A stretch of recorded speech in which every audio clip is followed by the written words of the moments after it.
Postmortem examination on the body of a Somali-American national Bashir Mohammed is expected to be conducted today by, among others, government pathologist Johansen Oduor. According to the family, the body was transferred from Kerugoya to Nairobi for the medical procedure before the burial as per the Islamic rites.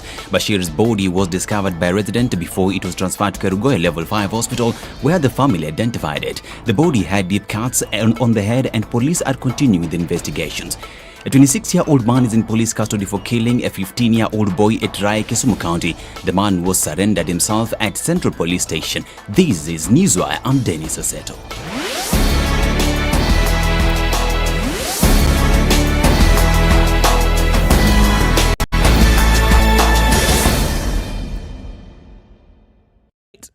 It's a Monday morning and things are already going crazy from what we see. Traffic is already picking up on Mombasa Road this morning and actually very slow. Around Cabanas, moving on towards the city centre. We're going to see some traffic picking up today. We already know that folks are being asked to take care because the president will be making a move this morning and there will be quite some traffic on Mombasa Road with some of the roads closed this morning, but we'll have to take a look at that and see how it opens up as we go through most parts of the morning. It's picking up on Mombasa Road on Thika Road as well. Coming into the CBD, getting towards the Pangani underpass, it's going to take some time there as well. It is Monday morning and things are already looking crazy. In about a half hour or so, we'll take a look at what it is looking like. Different parts of the city, but for now, hang tight, guys. SpiceFM KE, that's how you can reach us on Twitter or text on 40127.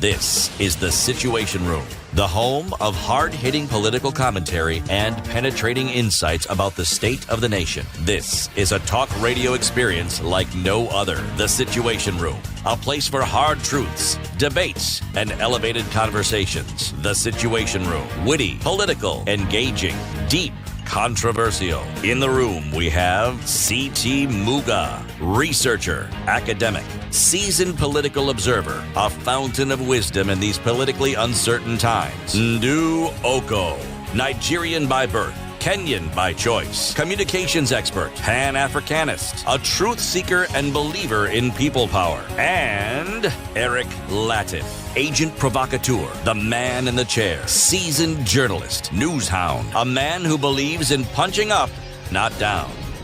This is The Situation Room, the only way to start Monday morning, and we are already here. The 24th of May, 2021. Good morning, everybody. City Muga, good morning. Good morning. Ndu? You're here? Yes. I am here. I see you. That is a good thing. How about your Maisha? Well, Maisha is good. Maisha is good. Good. The weekend was quiet. The rain seemed to have subsided. It is, and it seems like the cold weather is coming in. I think this one, I would argue that it is entrenched. Mm-hmm. Yes. There, on the other hand, I've never really encountered a warm morning. It's been a while. So. Otherwise. But it is good. It is. Your brother is not here today. No, he isn't. You know, it is important to recharge. It is. It's important to take a break every once in a while. Do the things that you ordinarily don't get time to do. Watch movies, go for long walks. And yes, sleep late or sleep in. Sleep in. Yep. Visit relatives.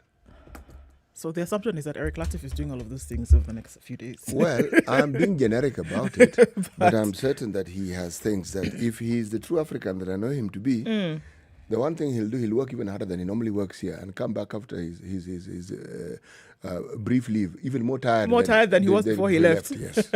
We'll have to wait and see. Well, good morning, everybody, and welcome to the Situation Room. It's been a couple of days, but we're back here to have these conversations about what is going on today, rather what has been going on over the last couple of days, and we're seeing how things are evolving. And we welcome you to have that conversation with us in the Situation Room this morning. Quite a number of conversations to be had today. Tribal mobilization is what it's being called. A lot of people, some some quarters having some issues with some things. We'll be going into that conversation today. And, why is it such a big deal? It's a big deal for some folks. We'll look at that. Madaraka Day is also coming up. And as has been the culture, celebrations done in the open with lots of crowds gathering to hear what leaders have to say. And this is flying in the face of COVID-19. Have that conversation as well and see what the world is looking like when it comes to COVID. All right, so we're going to have those conversations today. I ask you to join us and have those with us. But before we do that, we want to look at what exactly COVID is doing in the world. And we're going to ask you to say hello to us in a short while. Also, for those of you who are online and tuned in. But for now, let's look at those COVID numbers, right? Around the world, 16,083,573. Those are the cases of COVID that we're looking at in just Brazil. Numbers have risen over the last couple of days, and still the situation is looking quite sticky. If we look at global numbers now, we are looking at 167,518,213. 3,478,240 deaths have occurred in the world because of COVID-19. Rising slowly in the United States, still maintaining that 33 million caseload, haven't crossed that for a while, and they're looking at a reduction in cases, and still vaccinating heavily is what we're looking at going on in the US. Okay, so the black fungus is a variant, or rather is a condition that comes about with a certain variant of COVID. India has reported about 9,000 almost 9,000 of these cases of deadly black fungus in a growing epidemic of the disease. The normally rare infection called mucormycosis has a mortality rate of 50%, with some only saved by removing an eye. So that ocular organ must be removed in order for them to survive. It's a big deal. And it started with a few cases, now almost reaching 9,000 cases. In the recent months, India saw thousands of cases affecting recovered and recovering COVID-19 patients. Doctors say there is a link with the steroids used to treat COVID. Diabetics are at a particular risk. Doctors have said that it seems to strike 12 to 18 days after recovery from COVID. So imagine you get COVID, you recover, and then 2 weeks after that, this now fungus affects you. Because of the steroid being used to treat COVID, especially among diabetics who sometimes then have eye vision issues, this now affects them, and the only way to save them is to remove one or both eyes. I mean, how bad can it get? But you see, remember the story of blood clots and the vaccine, especially the AstraZeneca. The story around the blood clots have more or less died down. One doesn't hear of them, at least in the media. Part of the reason has to do with the way it was explained by scientists, but it doesn't mean that people still don't report blood clotting. It's just that the numbers are small to the point of almost being insignificant. They're not alarming. But see, the numbers that do exist. And somehow there is some remote correlation between the jab and the coagulation of blood. And that is probably one of the reasons why many people who have gone through this treatment will tell you that they'll give you blood thinners, just as a normal part of treatment for you. And in those who are older, that is absolutely mandatory and necessary. But if you look at also the actual treatment of COVID for those who've been hospitalized and have been well, it's not something as simple as this tablet or this jab. It is a concoction of many things, ranging from malarial medication to ARVs to steroids to antibiotics. It's an entire range. Because the very thing you've mentioned is what now brings it to the fore, that even with COVID, you may understand it, but there are other complications that it will bring about. So you want to ensure that you attack all these things at every given point.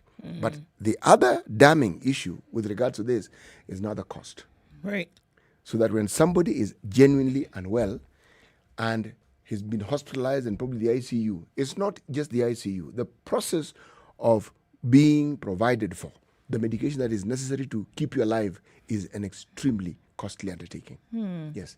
But since we're on the subject of India, India, the Indian government has actually asked purveyors of social media to stop referring to the variant that was first recognized in India as the Indian variant.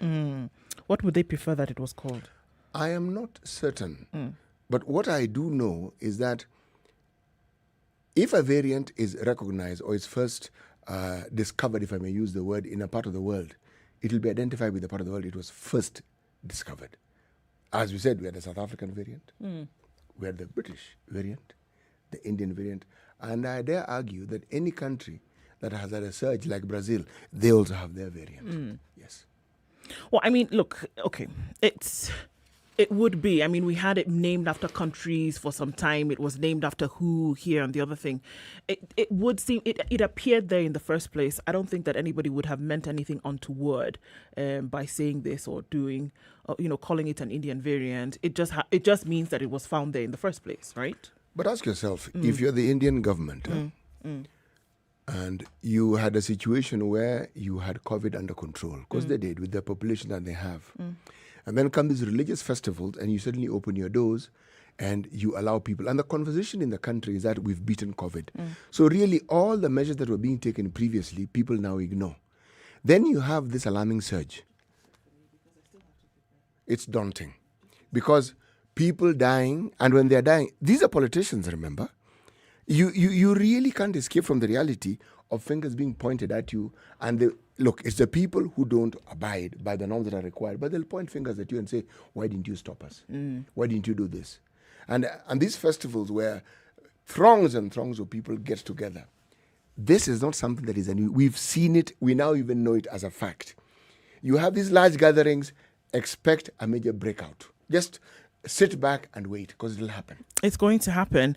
Let me just quickly talk about what's going on. Ministry of Health. All right. What have they told us in the last 11 hours? 900 still have not been able to, at least we do not know just yet. 953,954 is the number of vaccinations that have been given out, have been administered in the country. And if we look at then the COVID-19 cases that were realized yesterday, 324 cases out of a sample size of 4,392. We're looking at cumulative tests around the country of 1,781,426. Positivity rate currently now of 7.4%. 85 recoveries, 10 recorded deaths.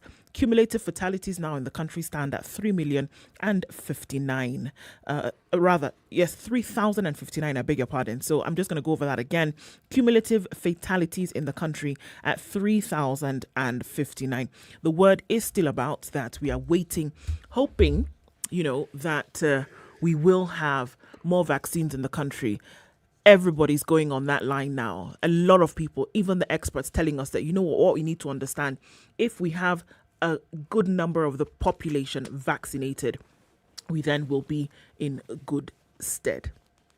Okay, so that's what we're looking at now. We're going to take a break in a short while and come back, take a look at the weather. Come back and say hello to you, those of you who've tuned in this morning and joining us in the Situation Room. And hopefully you will say hello back. And then the conversations continue. It's Kenya's biggest conversation. This is the Situation Room.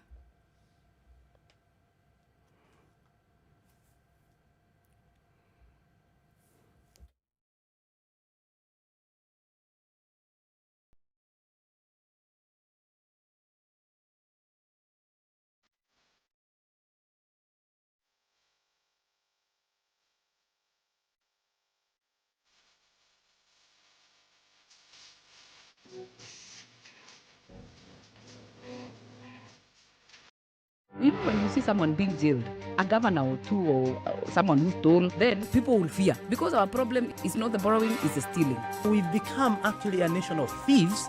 The only thing we lack is an opportunity to steal. The guys who quote the Bible and say I'm a Christian and all that, and they're thieves.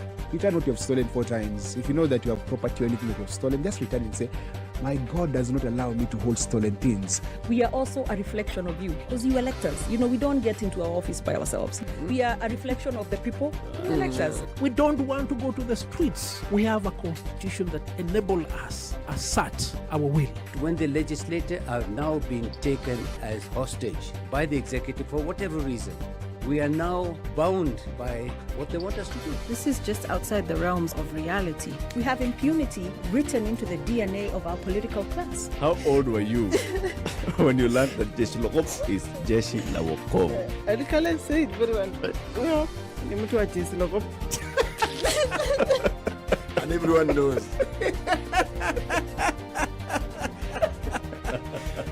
Okay. This is the Situation Room, the only way to start your day.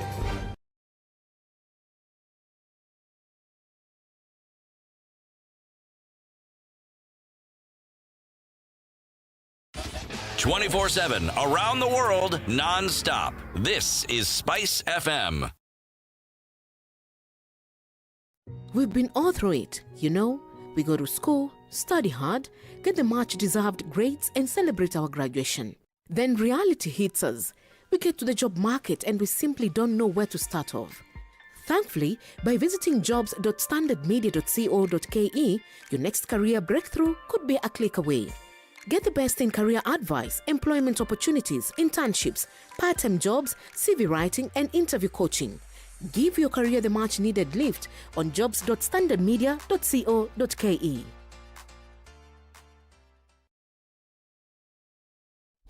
Classic soul, R&B, smooth jazz, All right, neo we're soul, looking at mostly and cloudy nostalgic conditions in ballads. Nairobi. You're listening to Spice We FM. see highs of 23 and lows of 16 today, and in Nakuru, cloudy conditions at in Nyeri rather, cloudy conditions at 14, highs of 22, coming down to lows of 14. Nakuru is mostly clear at 16, highs of 25 and lows of 15. Rain showers in Eldoret this morning at 14, we'll see highs of 22 and down to lows of 13. It's mostly cloudy in Kisumu at 20, highs of 27 and lows of 19. It's raining in Kakamega this morning at 17 degrees, highs of 26 and lows of 16. 31 will be the high in Mombasa today. It's raining in some parts. We'll go to highs of 31. 30 will be the high in Malindi. It's clear at 28, highs and lows of 26. Mostly clear conditions in Kampala, stepping out of Kenya at 20, highs of 26 and lows of 17. It's partly cloudy in Dar es Salaam at 21, highs of 31 and lows of 22. 20 will be the high in Johannesburg. It's clear right now at 7, will come and stay at lows of 7.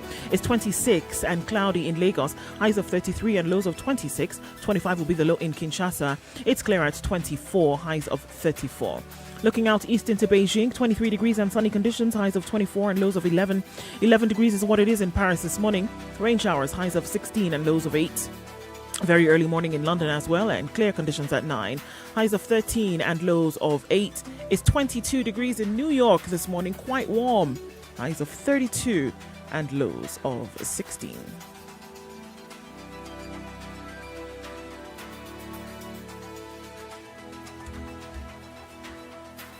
Spice FM. Spice up your life. Mature, intelligent talk every morning. Spice up yourself.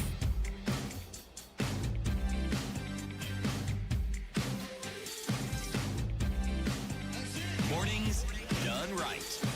94.4 Spice FM. All right, wherever you're Nairobi. tuned in this morning, this is Kenya's biggest conversation. It is a Situation Room. Nduoko and CT Muga in the studio with you today. Wherever you're tuned in from, you're listening online as well. Spice FM KE on Facebook, YouTube, and Twitter. Eric Latif has a couple of days off, so he's, chasing the wind, as we would say. Let's say hello to you quickly this morning before we go into other matters. Waterman Jeffries tuned in this morning from Minneapolis. Good morning to you, sir. Dagi Oguta, good morning, my very good people. Situation Room. Ndu Dr. Muga, I'm happy to hear you. All right. Good new week indeed. Absolutely. Kijana Paulo, good morning, guys. Tuned in from Tana River. Baraza Simiu, this COVID is getting complicated with the vaccines. Locked in from Githurai. Well, it is true. Vincent Omondi, good morning. Glad you're back. Kisumu is listening. Karibu sana, brother. Moid Sahal is tuned in this morning from Somalia. And good morning to you too. Omokori Onyaboke. Great show. The Situation crew always make my day. Well, glad to have you in the room, my dear. Omokori also says, Moses Kashari says, good morning, new week, absolutely. Prayers for fellow Kenyans. Madaraka Day money celebrations should be channeled towards the health sector. Good idea. We'll be having that conversation today. Beautiful day it is, spiced up in County 001. That's where Rogers Lai is tuned in from. And Daniel Mwenje is on this morning as well. Paul Kinyanjui, good morning, Situation Room crew. Tuned in from the equator at Laikipia County. And Ostia Islam Dihi is tuned in as well. Jose J is tuned in.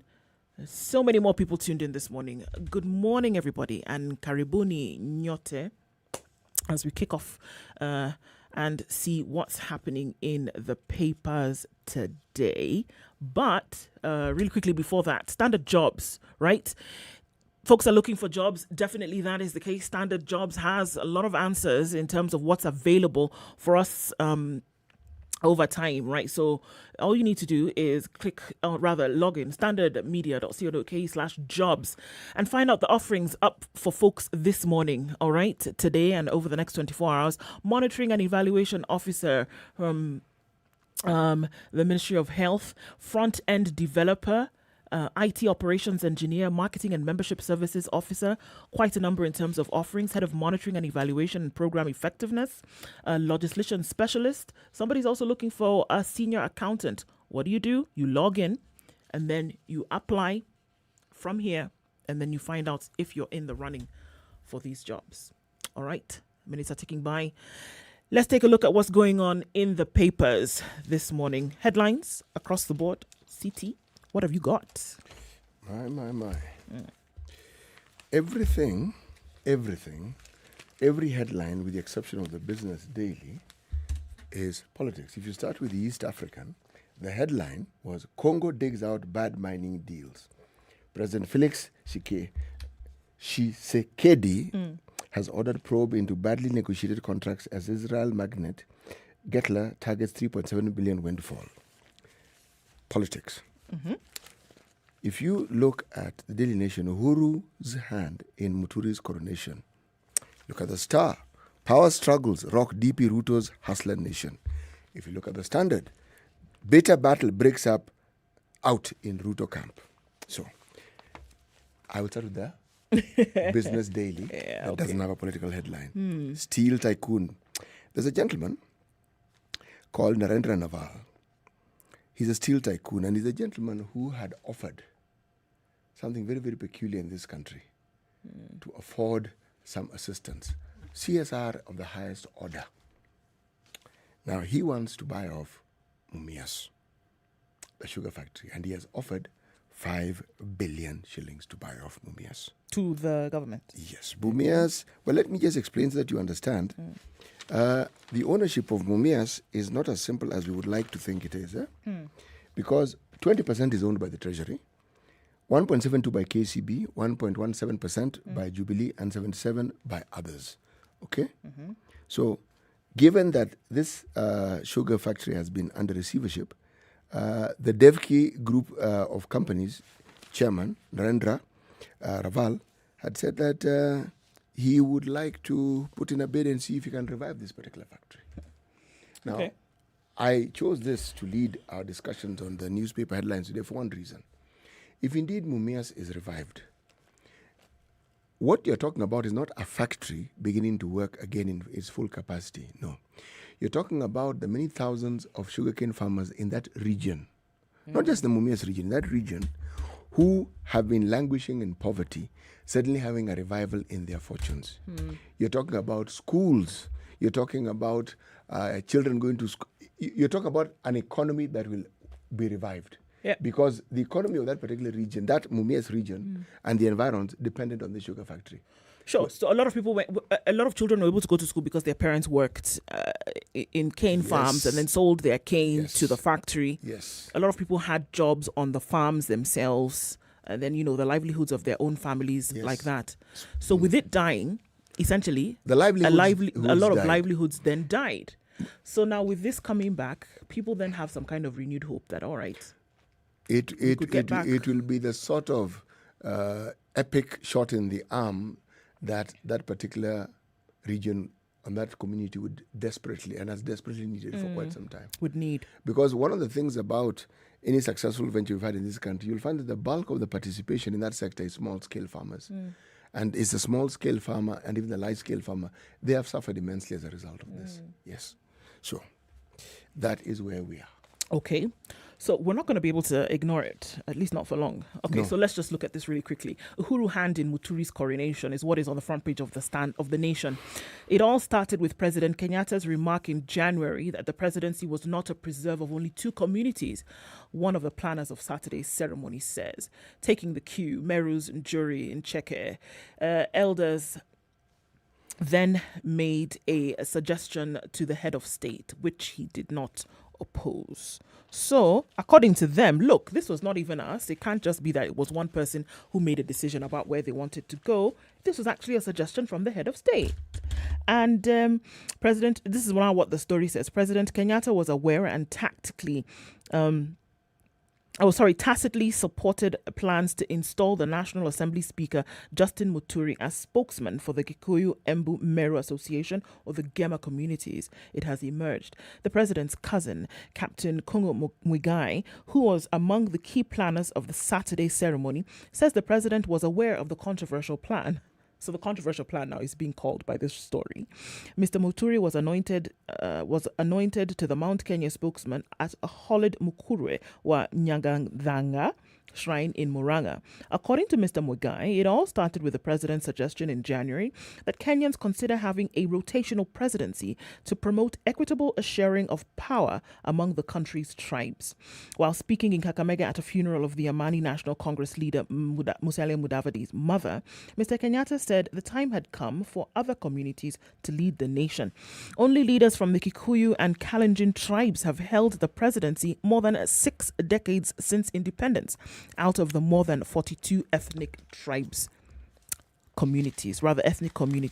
Taking the cue from President Kenyatta's statement, Muigai revealed Meru's Njuri Cheke elders suggested to the president that communities that reside in the west of Mount Kenya should support a person from the east to lead the region. The proposal was made in February during a meeting at the Sagana State Lodge. So, according to what we're being told now, they picked up from the cue that the president left and said, you know what?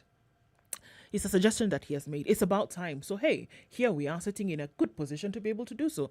So all this hullabaloo that everybody's asking questions at where did this come from? Who said that this needed to be done? Who endorsed this gentleman? As far as what they're saying, the president did. He basically made the suggestion and we're going along the lines that he said. That is so. But as far as people are concerned, when you talk about the mountain, you're not talking about what was formerly Central Kenya. You're talking about the mountain region. And that is what we call Central. You're talking about Kiambu County, Murang'a County, Kirinyaga County, Embu, Meru, and Nyandarua, all thrown in. And as far as the optics go, it is still one region. So there is no change. But the real discussion, in my opinion, is not whether somebody come from Embu, Meru, Nyandarua. No. The real reason why the focus is on the regions that have produced the presidency is because there's a feeling of bias that has favored these regions and to the detriment of other regions who have not had one of their own supposedly being president. That really is the perception. And if you look at this Uhuru government, this particular Uhuru Ruto government, that perception has been given more oomph than you could ever think of. Because you look at many top positions in this particular country and you'll find that representation unfortunately represents a bias of the leadership, the two top leadership, either from the Kalenjin Rift Valley or from Central Kenya. There seems to be a disproportionate representation. Yes. And you look at any arm of government and you will have ample evidence to point to this. Now, this doesn't derail or remove the competence of these people. No, it doesn't. What it does, it abrogates what we'd like to call a fair distribution and a consideration of balance. That's what it disturbs.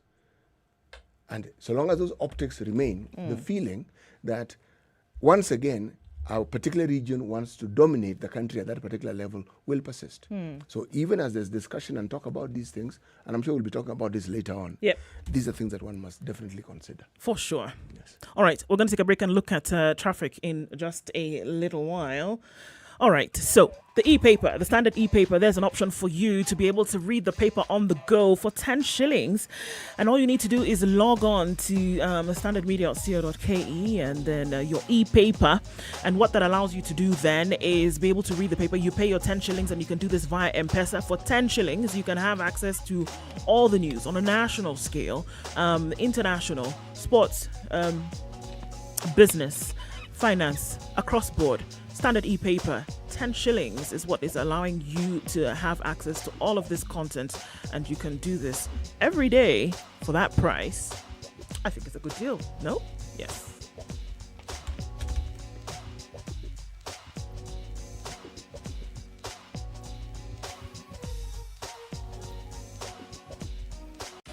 (24/7) around the world, non-stop. This is SpiceFM.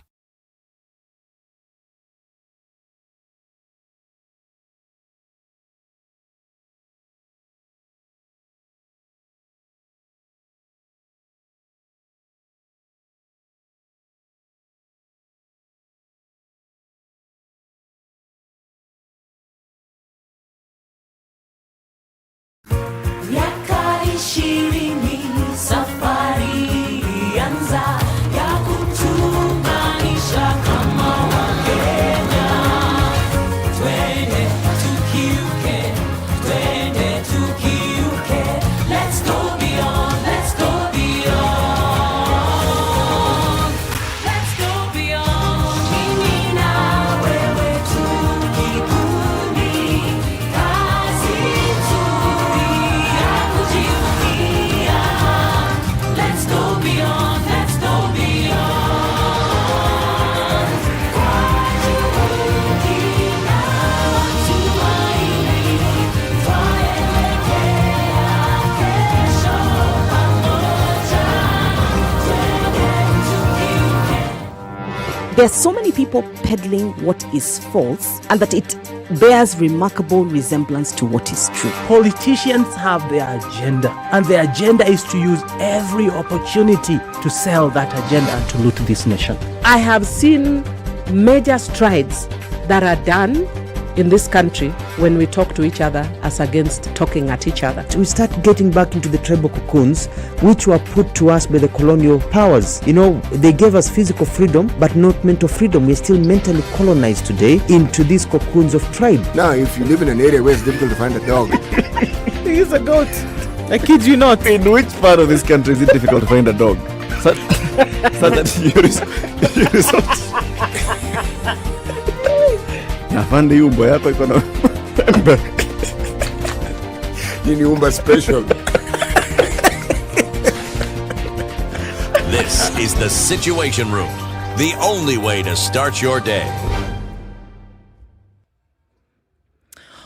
All right, so it's already building up on Mombasa Road like we talked about earlier, guys, and it looks like it's going to get a little bit crazy as we go along this morning. The President, Uhuru Kenyatta, has plans to go out towards Athi River this morning, and we don't know what time, but we know that certain parts of the roads will be closed as a result of that. And then when he moves, yes, you move. So we'll have to wait and see. It's building up from Cabanas out towards General Motors, and it's going to take some time to get out of this. Let's look, though, the ICD route. It looks much better. You can use that and then join with the Southern Bypass without too much of an issue getting into the city centre. Out towards Langata Road, and it looks all right for now. We'll wait and see what Langata Road will prepare for us today. Coming off of Thika Road, getting into the CBD, also it looks like it's going to be a bit slow, but we shouldn't have too much of an issue with that. As you get to the Pangani underpass and then out towards the Globe Cinema overpass, you should be all right. Coming out of Westlands, the visibility seems to be a bit poor, so you want to use your fog lights, guys, regardless of where you are. And if you're in public transport, ask them to use theirs as well. All right. So let's keep an eye on things, shall we? It doesn't look too mad. We already know that construction continues on Mombasa Road, and then coming out towards Bunyala, that cannot be used right now because it is still closed. We're going to wait and see if we're going to get some news about that, but for now, that's what it looks like. SpiceFM KE on Twitter, text 40127.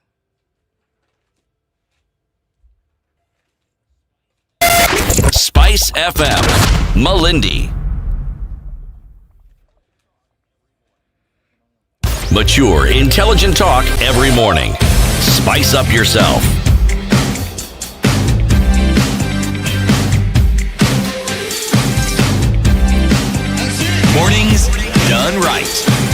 94.4 Spice FM, Nairobi. It is a situation room. Nduoko and CT Muga in the studio with you today. Eric is off for a couple of days. Eric Latif will be with us again soon, but for now, we're going to allow him to breathe. Yes, we're taking a look at what's going on in the papers. What we see on the front page of The Nation and then what we see on the front page of The Standard. Bitter battle breaks out in Ruto's camp. Simmering supremacy wars among the DP's Mount Kenya allies threaten to split the hustler nation ahead of 2022. The latest headache being which of the allied parties should or should not field a candidate in the Kiamba poll. So guess what? There's yet another by-election coming in. Gatundu South MP Moses Korea says, "Let them sell their candidate as I also sell my candidate. I think I'm going to treat UDA the same way I would treat Jubilee in the campaigns." Rigathi Gachagua, the Madira MP, says the Hustler Nation candidate is UDA's John Joguna Wanjiko. That is the candidate for the Hustler Nation. Any other candidate is on their own. So it will seem as if this particular party is fielding different people, everybody supporting whoever they want to support. So, I mean, goodness. It's being called... You think this is drama? Dog and pony show. You know, circus. we're heading towards June, are we not? I mean, it's getting cold, so people's brains are getting frozen. Watch this. No. Is that what you meant? No, that's really not what I meant. What I meant was this shifting of alliances, realignment. Believe me, as we get towards December, it is going to peak. When we get to the new year, my friend, it'll be feverish. It's going to be, some of these alliances you see forming, there'll be realignments again. There's been talk about Jubilee disintegrating. Well, UDA will disintegrate as well. And the truth is, we in the media are calling it disintegrations. I'm saying it is realignments. People are going to review, relook at their options, understand what's happening. And remember, we're talking about politicians. They're very sensitive to where people are and what people are thinking. They will move in that direction. You may think they ignore people, not where the votes are concerned, because they know that their job prospects are determined by what the voters think. There'll be shifts and there'll be movements. So let me say this again. The thinking that President Uhuru has lost control of central Kenya, well, it's the sort of myth that people would like to believe. If you look carefully, the truth of the matter is it hasn't wavered. Is the wind blowing towards a political storm? Because look, this is what everybody's talking. It is a political storm ahead as Uhuru seeks to assert command. It would seem as if there's bitter sibling rivalry between other parties, those who had formed factions, etc., etc. There's a storm ahead, and the winds are showing that this is what is coming about. It's howling. We have a bit of a snap of lightning here and there that it's going to turn out ugly. Are there indications of this, or is it just politicians doing what politicians do? Rousing up some drama, so it would seem as if there was some, but there really isn't, and you just go about your business as though nothing was going on. Anytime politicians seem to be speaking loudly about an issue, they're negotiating. The loud clamor is so that you can notice them, and hopefully, after noticing them, and the more outlandish the comments are, the more you can be assured they want to be noticed. And the understanding, quiet understanding in political speak is notice so that you can be called and ask so-and-so. Is there a way in which you can resolve this? Yes. So don't ever take political clamor and noise beyond the negotiation. It very rarely is. Because there's nothing a politician is going to tell you that other politicians have not said. What I would be looking for, as I said before, scorecard. These politicians who are speaking, they all speak. What have they done? What is their track record? What have they shown is their mettle? What is this thing that we have seen over time as being something you can say, so-and-so says, but we have seen what they can do. Yeah. We have a number of politicians who can do that, but a very large number of them cannot actually do that. Not effectively anyway. They can't? No, they cannot. Okay. So I think it's just a matter of time will tell, but you understand that the audience that is being played for or performed for, rather, is the same audience that is hoped will make a decision in one direction or another. At the end of the day, all this performance, etc., it is for you and me looking, hoping that the decision that is being made, you will hear the underlying message here. And that I also- want to remain in this position. I am still hoping that you will choose me. And the hope is that we haven't changed very much, and that we'll fall for the same stories that we've been told from time immemorial. That is also the hope. 2022 is not going to be a normal political cycle. Too many things have changed. There are too many issues within the country, some which the government has brought upon its own head, others beyond their control. But unfortunately, they influence people, and it is going to bear very, very, very, very heavily on the electoral process and how people actually vote. It will bring to bear. Yes. Well, we talked about COVID earlier.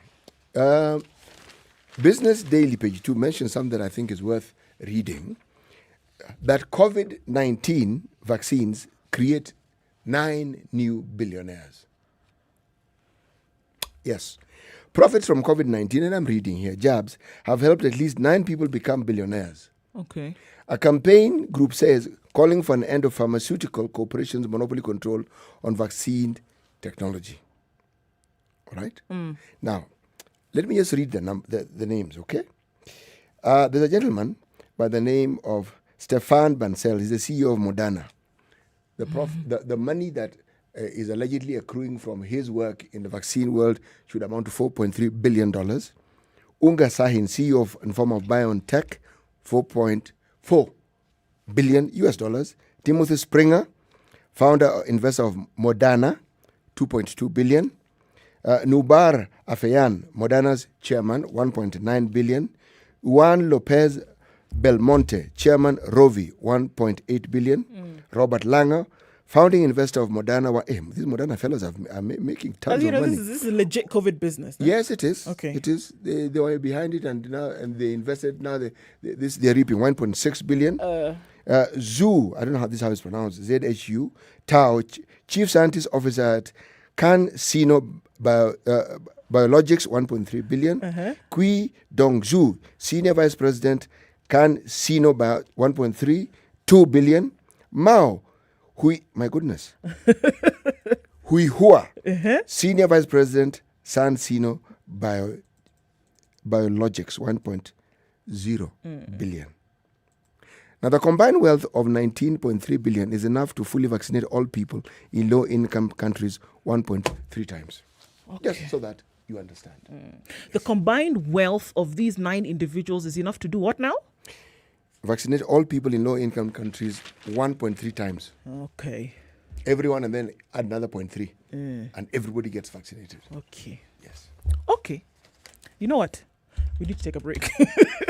Let's take a break. Because those numbers that you're talking about, and I think that there's some countries that would, till today, unless that has changed over the last 7 days, till today don't even have one vaccine, one dose of one vaccine on this continent. And to think that there's one individual who, if he got together with his other 8 bodies, would be able to vaccinate the world. Isn't it nice? Well, it's amazing, isn't it? It is. Okay. All right. This is Kenya's biggest conversation. We're taking a break. 97.6 Spice FM, Malindi. Mature, intelligent talk every morning. Done right. 94.4 Spice FM, Nairobi. 24/7 around the world, non-stop. This is Spice FM. As the Kenyans are roared into the home straight here. 4 Kenyan queens have lit up this balmy Bahamian night.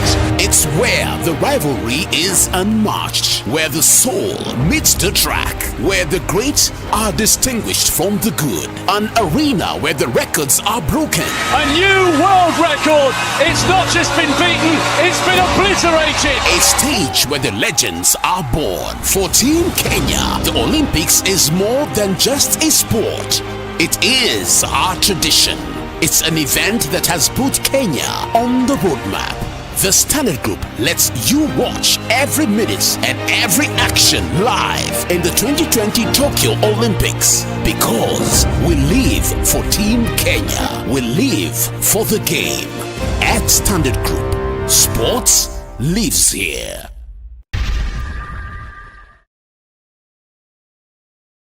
Procurement of legal services has been challenging due to the COVID-19 pandemic. In view of this, SpiceFM has partnered with the International Development Law Organization and the National Legal Aid Service to answer all your questions regarding access to legal aid services during the pandemic. Tune in to Double or Direct with Olivia Otieno every Saturday from 10 a.m. for weekly informative and interactive sessions with the help of legal professionals. Mature, intelligent talk every morning. Spice up yourself.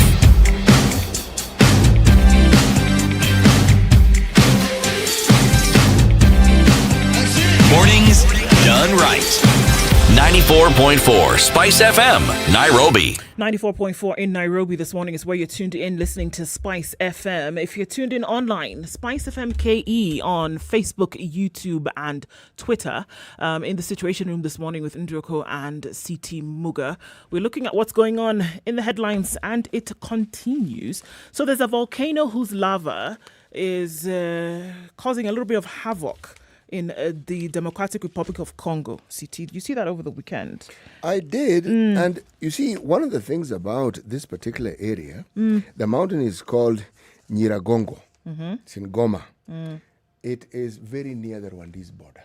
Very, very near the Rwandese border. And not too far away from Uganda. Now, when you say it's near the Rwandese border, it also means it's not too far away from Burundi. Okay? Now, this eruption, the only blessing, the only silver lining was that it didn't get into the city. But people ran away from the city. Right. Some ran right into Rwanda. And the understanding was that what is clear, they were not prepared for this. No. But you know, this isn't the first time this has happened. The eruption of volcanoes in that area, it is not the first time it has happened. Now, when you look at how rich DRC is, you know, the question that you really want to ask yourself is, what's going on? Well, actually, we do know what's going on.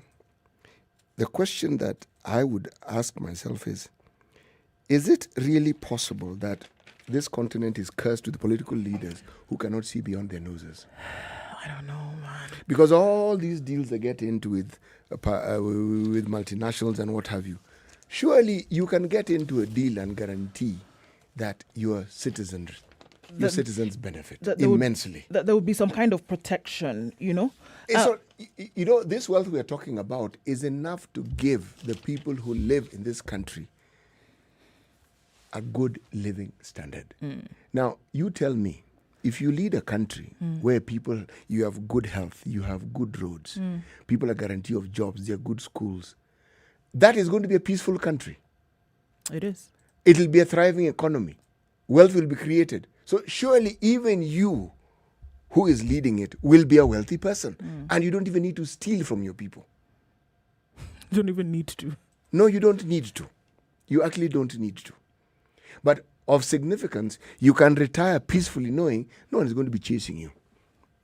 Look, it just seems as if there's so many layers to this issue with the issues that are going on in DR Congo. And then now on top of all of that, you then add what nature, who provides with some of her best resources to you, then you add to that when the nature starts to fight back, because then you ask yourself, so if it does get to the point where it is really, really bad, the question is, are they going to be able to handle it and do something that would be able to save lives? And unfortunately, the fear is that, or the first answer that you would give is that no, unfortunately, that no, we would not be able to. No. I mean, isn't that sad, though? That you would think that a country that is so blessed in terms of resources, that is so blessed in terms of other resources, you would say that the almost intentional assumption is that everything would be taken care of if only you had good governance in place. And then something comes along like this that could essentially obliterate quite a number of people, something natural. Right? It's not the only country in the world whereby, you know, there's a threat of volcanoes, but others have been able to work around it. But I think there are deeper issues here, like you say, that are really affecting people. They are, and they actually won't stop, because businessmen who want to do business with the country are businessmen. They want to make profits. But the country has a huge say in how those details are actually worked out and how the contracts are worked out. See, nobody minds a good project. I love the idea of the SGR. It's the cost that really scares the hell out of me. Yep. And I who's going love to the pay for idea it? of dams. I love all these all these projects. They are viable, useful projects that are of immense benefit to the country if they are done at a reasonable cost. Right. None of them are bad projects. The badness or the discussion of badness comes in when you're looking at the exaggerated costs that then accompany it. Because these are costs that are in effect debts that we have acquired on behalf of the citizens of Kenya. And so we're paying for something we actually didn't get. When you have a railway at a certain cost, and you know very well you could have built 2 or 3 similar railways at that particular cost, you have to feel everything about it exaggerated. For sure. Then you Yes. feel shortchanged. And when you're asked to pay for it, you feel, essentially trampled on. My friend, it's not even trampled on. No, trampled on, you may even survive. You are perennially abused. Perennially. There is no breathing space. Just when you think you can come up for air, something else happened and it lands you not in the same spot, in a worse spot than you were in before. Yes. Okay, so let's look at business a little bit, right? Coming back into Kenya, 200 SACCOs have a week to comply with new rules, right? More than 200 savings and credit cooperative societies, SACCOs, that have deposits of 100 million shillings and above have 1 week to comply with the new regulations that will bring them under the arm of the SACCO Societies Regulatory Authority. From June 2021, all back office SACCOs whose deposits will now will now be regulated by SASRA. They will be required to report quarterly to the regulator and hire more staff, among them chief executive officers, head of finance, ICT and audit, which many SACCOs fear would increase the cost of doing business. So previously, SACCOs have been able to keep the cost of doing business low. They have been able to get by with not hiring all of these staff because you apply to a SACCO, you have an officer or 2 who's handling your matters. But now, according to the regulator, you have 100 million and above in terms of deposits, you're going to have some of these staff in place. You can't just walk about with 2 people running a briefcase SACCO. You need to, have a proper administration in place. And you have 1 week to do that, just in case you're not there. Okay. Kenya seeks fresh data to woo oil investors. We're still on this oil story. This bit is not leaving just yet. Kenya is escalating efforts to collect new and advanced data about the potential of its oil exploration blocks, which it aims to use to convince new deep-pocketed investors to buy into the projects. The Ministry of Petroleum and Mining is seeking to procure new multi-million shillings equipment by July, which will use to gather extensive geological data about the structure and composition of the oil blocks and their oil potential. So there's still a chance for big bucks in Kenya. And we're saying, okay, look, come in, use your deep pockets to maybe to help us find out. And then, there could be something in it for you in the future. Don't like that oil story. Okay. What else you got, CT? What I have here, remember Kenya Power had been talking about laying off workers. The saga of Kenya Power, it gets more and more puzzling by the day. We're going to reduce the cost of power. We're going to do the other. Well, they made a U-turn. This issue of laying off employees made a U-turn because they have a 10,481 workforce. And the reason is because the Kenya Power workers said, well, you go ahead and lay us off and we'll go on strike. Now, you know what that means. Yes. Because they can actually plunge the country into darkness. Literally.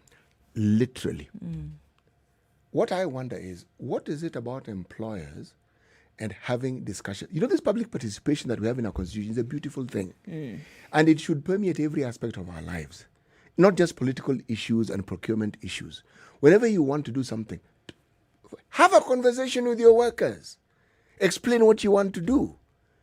If you want to reduce the workers, look at options. Are you willing to take a pay cut? Are you willing to do this? I am certain that there are many HR practitioners who understand this. Maybe have proposed it. Maybe they've even tried this. But in these times, tell someone you're going to lay them off. They ask themselves, so what am I supposed to do?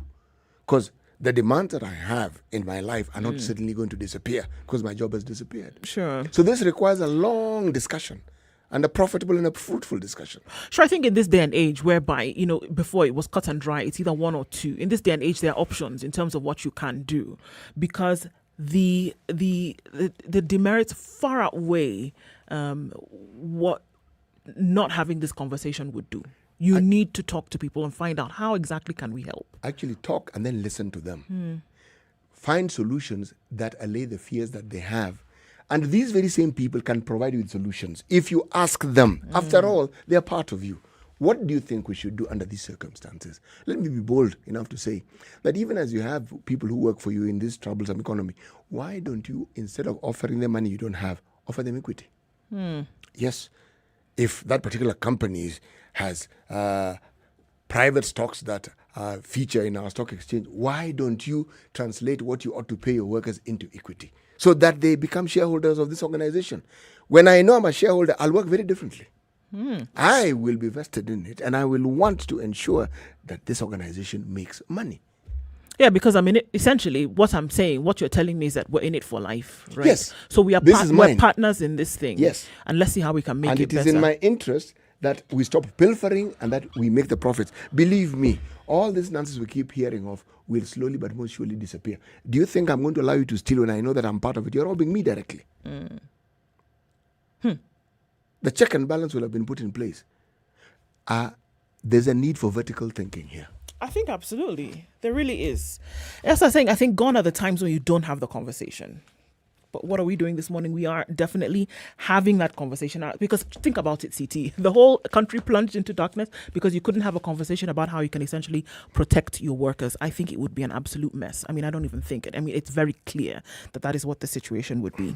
This is Kenya's biggest conversation. The conversation continues shortly after 7. Right now, we're going to take a look at what's happening in the news and then take a look at what's going on our roads this morning. And then the conversation continues. It's 7 o'clock.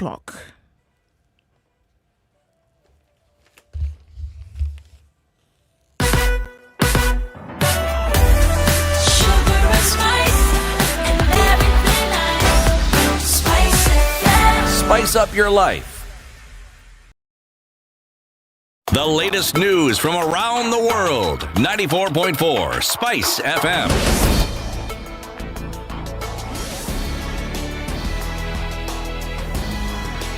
To relaunch the Kenya Meat Commission in Athi River. The agency is expected to begin operations supervised by the Kenya Army. This follows an order by President Uhuru Kenyatta last year that the management of the stable will be transferred from the Agriculture Ministry to the Ministry of Defence. The move was aimed at improving service delivery. Education CS George Magoa is today expected to provide guidance on how this year's KCSE candidates will join tertiary institutions. Together with the Kenya University and Colleges Central Placement Service, Magoa will provide the candidates with the option of re-choosing courses after announcing the qualification grades. KUCCPS website will be open for approximately 3 weeks to allow the changes to take place. Fraud suspect Grace Nyamuhanga will be presented in court today. She has been linked to a job scam syndicate that has allegedly swindled job seekers millions of shillings. She will be charged for obtaining money by false pretense, forgery and money laundering. About 45 people from 15 families in Kilungu area in Makueni County have been forced to look for alternative accommodation following a major rift that continues to disrupt the lives of the locals.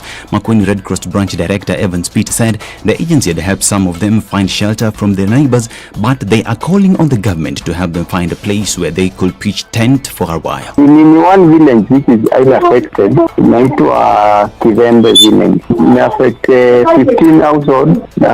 Hizo 15 households ziko na watu karibu 45. Niliripotiwa jana masaa ya mchana hivi, lakini bado haijaanguka. So what we did, tulienda tukatoa watu huko, and the neighbors wakasema watawahost for the time being for over the weekend.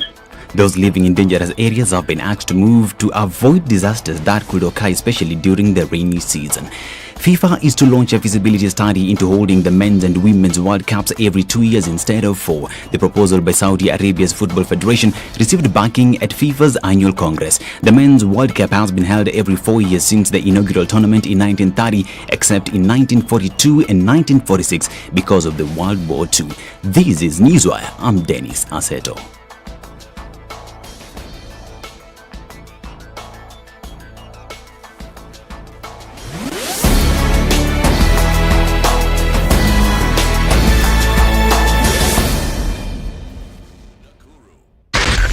Spice FM, Nakuru.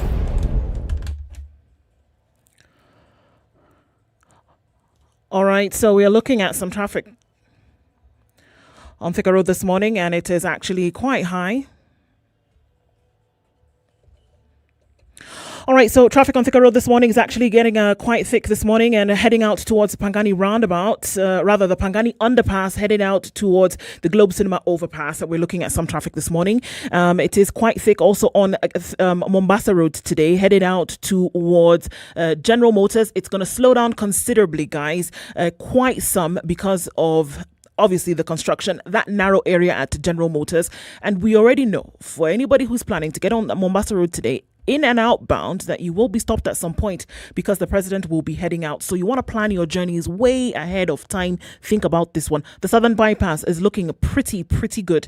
Heading out towards Langata Road and then into the city centre. We won't have too much of an issue there this morning. What else are we seeing? Langata Road from the Southern Overpass, it's already bumper to bumper, guys. From the Southern Overpass, as you join Langata Road, know that there's some traffic there that lies ahead. All right, Outer Ring, Airport North towards Mombasa Road is bad news this morning. We're going to have to look out for this one, guys. It is absolutely crazy. Talk to us. SpiceFM KE on Twitter. Text on 40127. Let's keep in touch this Monday morning.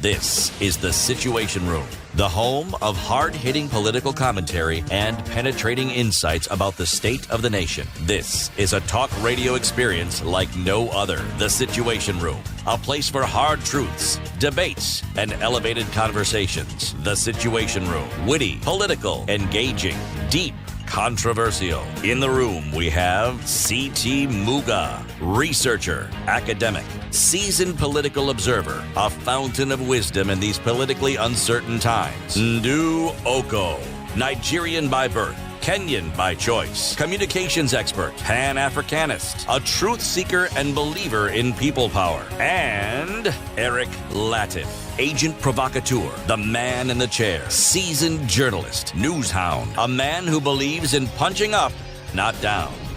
This is the Situation Room, the only way to start your day. Good morning, 5 minutes after 7 o'clock. If you're just tuning in, this is Kenya's biggest conversation. It is the Situation Room. Wherever you're tuned in from around the country, in Nairobi on 94.4, across the country, Malindi, Mombasa, Kisumu, around the country, Karibuni Sana. This is second hour of the show. My name is Ndoko, in the studio this morning with C.T. Muga. And one of us is not here, but he will be here. Don't worry. He's taking a few days to recharge and reboot things, so that is good. So if you've just joined us, we are looking at conversations that are affecting the country. But before we do that, let's start with today's proverb, CT. Right. This particular proverb is from Nigeria, and it's a community called the Ibibio. Okay? An animal that has escaped from a trap will be suspicious of every bent stick. An animal that has escaped from a trap will be suspicious of every bent stick. Yes. Huh. You made it. So you be careful moving forward. Yes? Think so. Okay. The Ibibio people. Okay. South central Nigeria. Okay. So, shall we look at the noise that's being made currently? It seems that it will continue being made for some time. A lot of labels have already been given to it. Tribal mobilization. Who is the kingpin? Who will continually and forever hold a position of leadership when it comes to certain areas in the country? Are we fueling this tribal hate and tribal discord when it comes to things like this? Is it important to even have a tribal kingpin or a tribal leader? Is it absolutely necessary? The conversations were quite hot and heavy. I mean, coming from the middle of last week and then entering into the weekend, where we then saw the coverage of this supposed tribal inauguration of Justin Muturi as now the leader of Central Kenya. All right, been done. Now we saw a lot of how it happened. We saw leaders coming together. We saw the endorsement. We saw that, okay, this is something that actually should take place. But the questions on the underbelly of this issue are these ones that now I have posed and saying, when we look at tribal mobilization in this manner, or rather when we look at the coming together and saying that there must be a leader leading this particular tribe, have we not then essentially thrown away all these other issues of why we are bringing about certain initiatives in the first place, when we continue to harp and insist and say that it is necessary and important to have a tribal leader and that overrides national issues at some point? Are we not teetering on the edge of danger? Okay, that's one narrative that has come out of this. The other side of it is that whether you put an individual there or not, those that that people have recognized, again, in the name of President Uhuru Kenyatta, will continue to be the leader. It doesn't matter whether you bring in somebody else. He is still the leader, undisputed. All right. The third side of this is that what you're essentially doing in this powerful Mount Kenya politics is that you're essentially giving a smaller grouping of people the opportunity to lead this group of this community that had never been given a chance before. Okay? So 3 things rearing their heads here. A lot coming from the side of, why are we harping on this tribal matter? Because what we are doing essentially is that we are entrenching this thing that we have said was so bad. We continue to talk about it, then why don't we talk about leaders from other tribes? Why don't we talk about other communities needing their own leader and their own tribe and their own, spot in this whole tribal conversation? Is it not dangerous for us to be going there and putting so much importance on it? Secondly, when we say that, okay, so let's say that you have this leader, those within that group are saying, well, we don't need one because we already have one. It doesn't matter if he'll stop being president at the end of 2022. It doesn't matter. We have already said this is our leader. So all this thing that you people did over this weekend holds no ground for us whatsoever.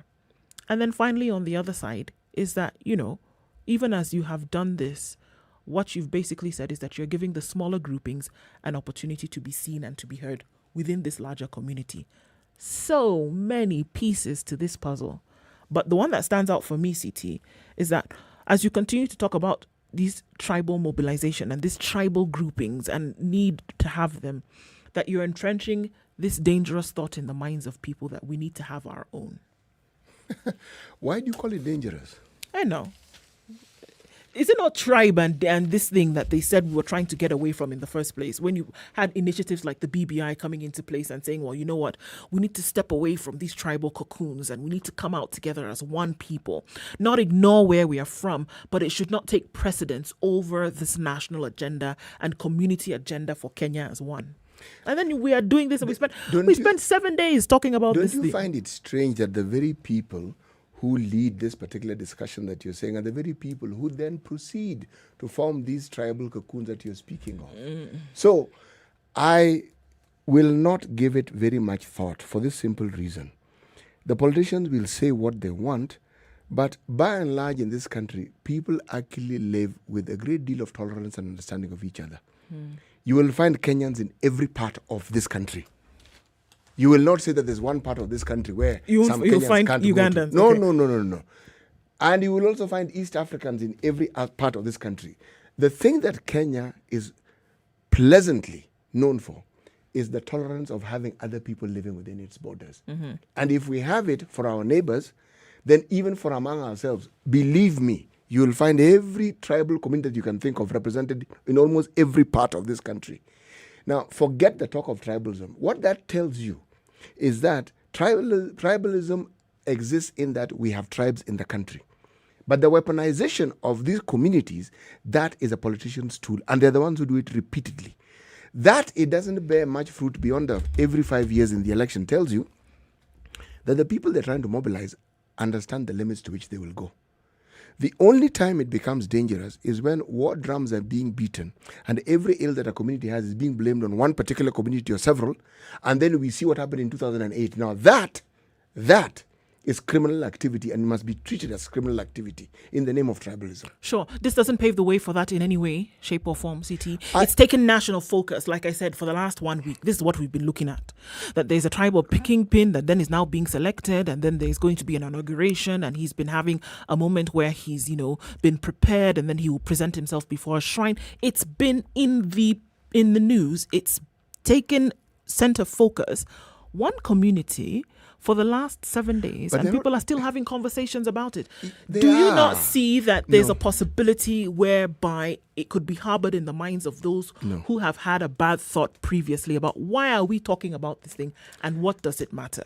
Or is it because it's linked to the president that then it has taken such focus? Look, before I answer your question directly or respond to it, consider which part of this country don't you have this discussion of unity within the communities? On a national scale like this? The discussions have always been there. For the longest time, there's been the discussion, for instance, of one unified coastal parties.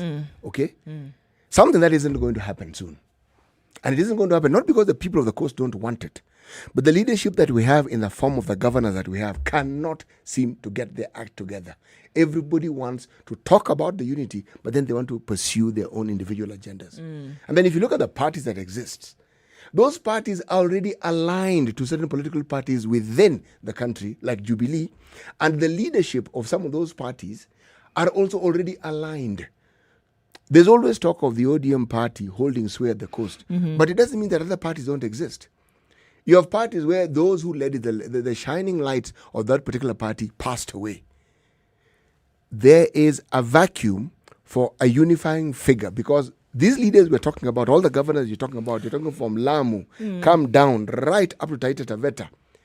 These leaders, none of them seem to have the power to unify the coastal people with their divergence and differences. Western Kenya has been having that discussion for the longest time. Western Kenya is as diversified as the coast. They call it Western Kenya, they call them Luya, but those communities are linguistically different, they're culturally different. So you have a situation. Let's talk about people who are bound together by language. The Kambas here. That same discussion is taking place. There is no part of the country where there is no discussion about their emerging as a unifying leader. Let's look at the Kalenjin Rift Valley. Let me explain why I'm saying Kalenjin Rift Valley. The Rift Valley has a very huge population of non-Kalenjins. Outside the Kalenjin community, you have the Kikuyu community who live there. You have Kisis, you have Luyas, you have Luos, and you have other smaller communities who live within the Rift Valley. They form the Rift Valley. You still find the alignment behind one unifying leader. That is what people do the world over. We only call ours tribal political parties because the individual is more powerful than the structure of what we call a party. In other countries where the party is equally powerful, like if you look at South Africa, for instance, the party is all powerful. It's the party. In Tanzania, the party is all powerful. But in our other neighbors, you may have political parties, but the leaders of those political parties are the party. Okay, and so we are still seeing the need for them to have some kind of backing from their own community. I think we're going to open this conversation up just a little bit. Let's take a break now, and then we're going to look at weather in a bit and then come back and continue with this. We're going to ask you to join us in the Situation Room this morning in the conversation. We'll do that in a short while, but keep it here. The conversation continues. Mature, intelligent talk every morning. Spice up yourself.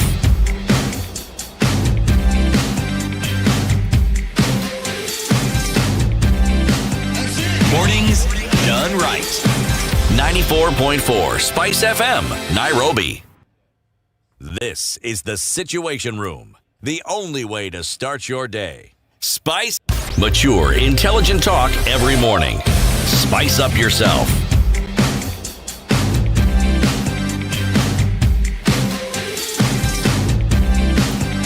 Mornings done right. 94.4 Spice FM, Nairobi.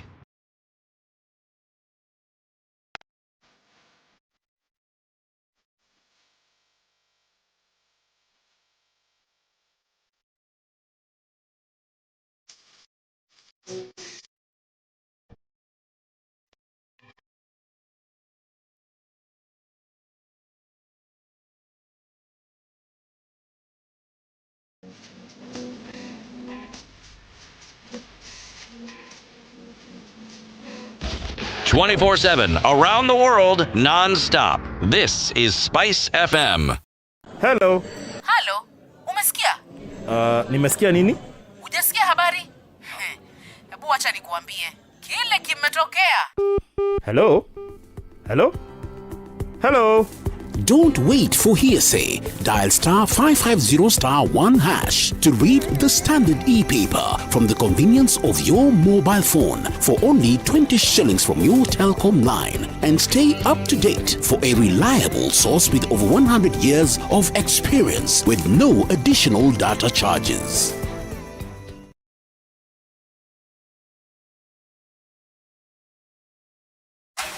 The weather with Spice FM. All right, so in Nairobi this morning, we're looking at cloudy conditions. We will see highs of 23 today and lows of 15, and we'll see the sun come out at some point. Cloudy conditions in Nyeri at 14, highs of 22 and lows of 14. Cloudy conditions in Nakuru at 16, going to highs of 25. 23 will be the high in Eldoret, and light rain at 15. Mostly cloudy conditions in Kisumu at 21, with highs of 27 and lows of 19. Kakamega is raining at 21, highs of 26 and lows of 16. 31 will be the high in Mombasa, light rain at 25. It's also 25 in Malindi, raining slightly, highs of 30 and lows of 27. Mostly sunny conditions in Kampala at 24, with highs of 26 and lows of 17. Partly sunny conditions in Dar es Salaam at 21, highs of 31. And we will see clear conditions in Johannesburg today at 20, with highs of, rather at 6, with highs of 20 and lows of 7. 32 will be the high in Lagos. It's mostly clear at 25, and mostly cloudy conditions in Kinshasa at 24, with highs of 34 and lows of 25.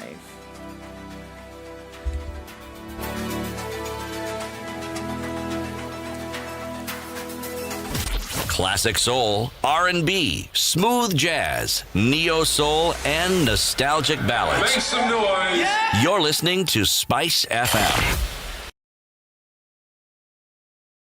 This is the Situation Room, the only way to start your day. Spice up your online, mobile, and on radio. www.spiceradio.co.ke. Mature, intelligent talk every morning. Spice up yourself.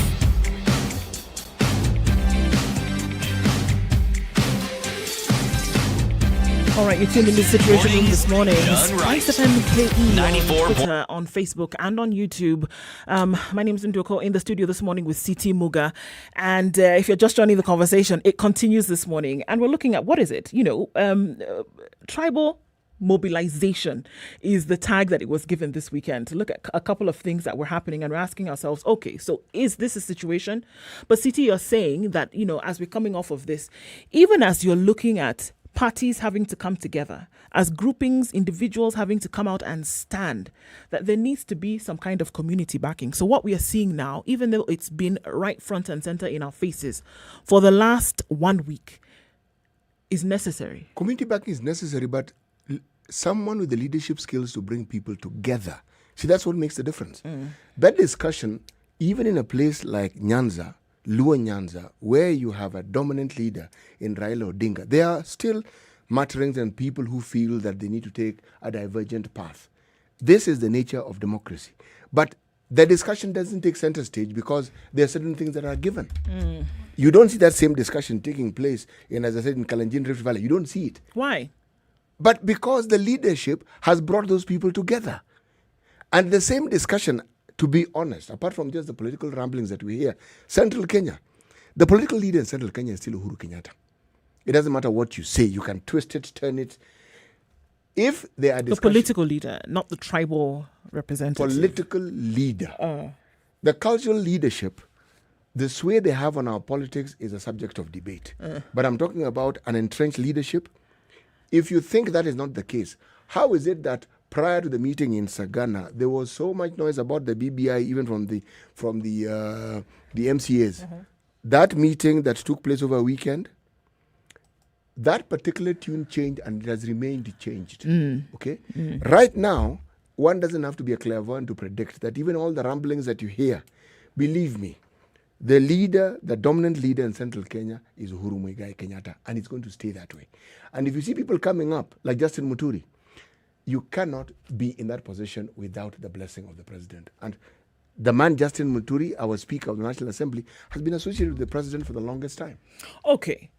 So then, those who are saying that actually for this to go on, so on this side, look, there's this mobilization that has gone on. He has been inaugurated as the community kingpin. Essentially, it's coming with its endorsement from the president. It has to be. So those on the other side, that's what I say. I don't think this guy this gentleman just rocked up and said, okay, you know what, here I am. I'm presenting myself for endorsement as, Central Kenya leader. And then definitely there was consultation that took place. There was suggestions that happened. And there was a thumbs up from a lot of people that said, okay, you know what, go ahead and do this.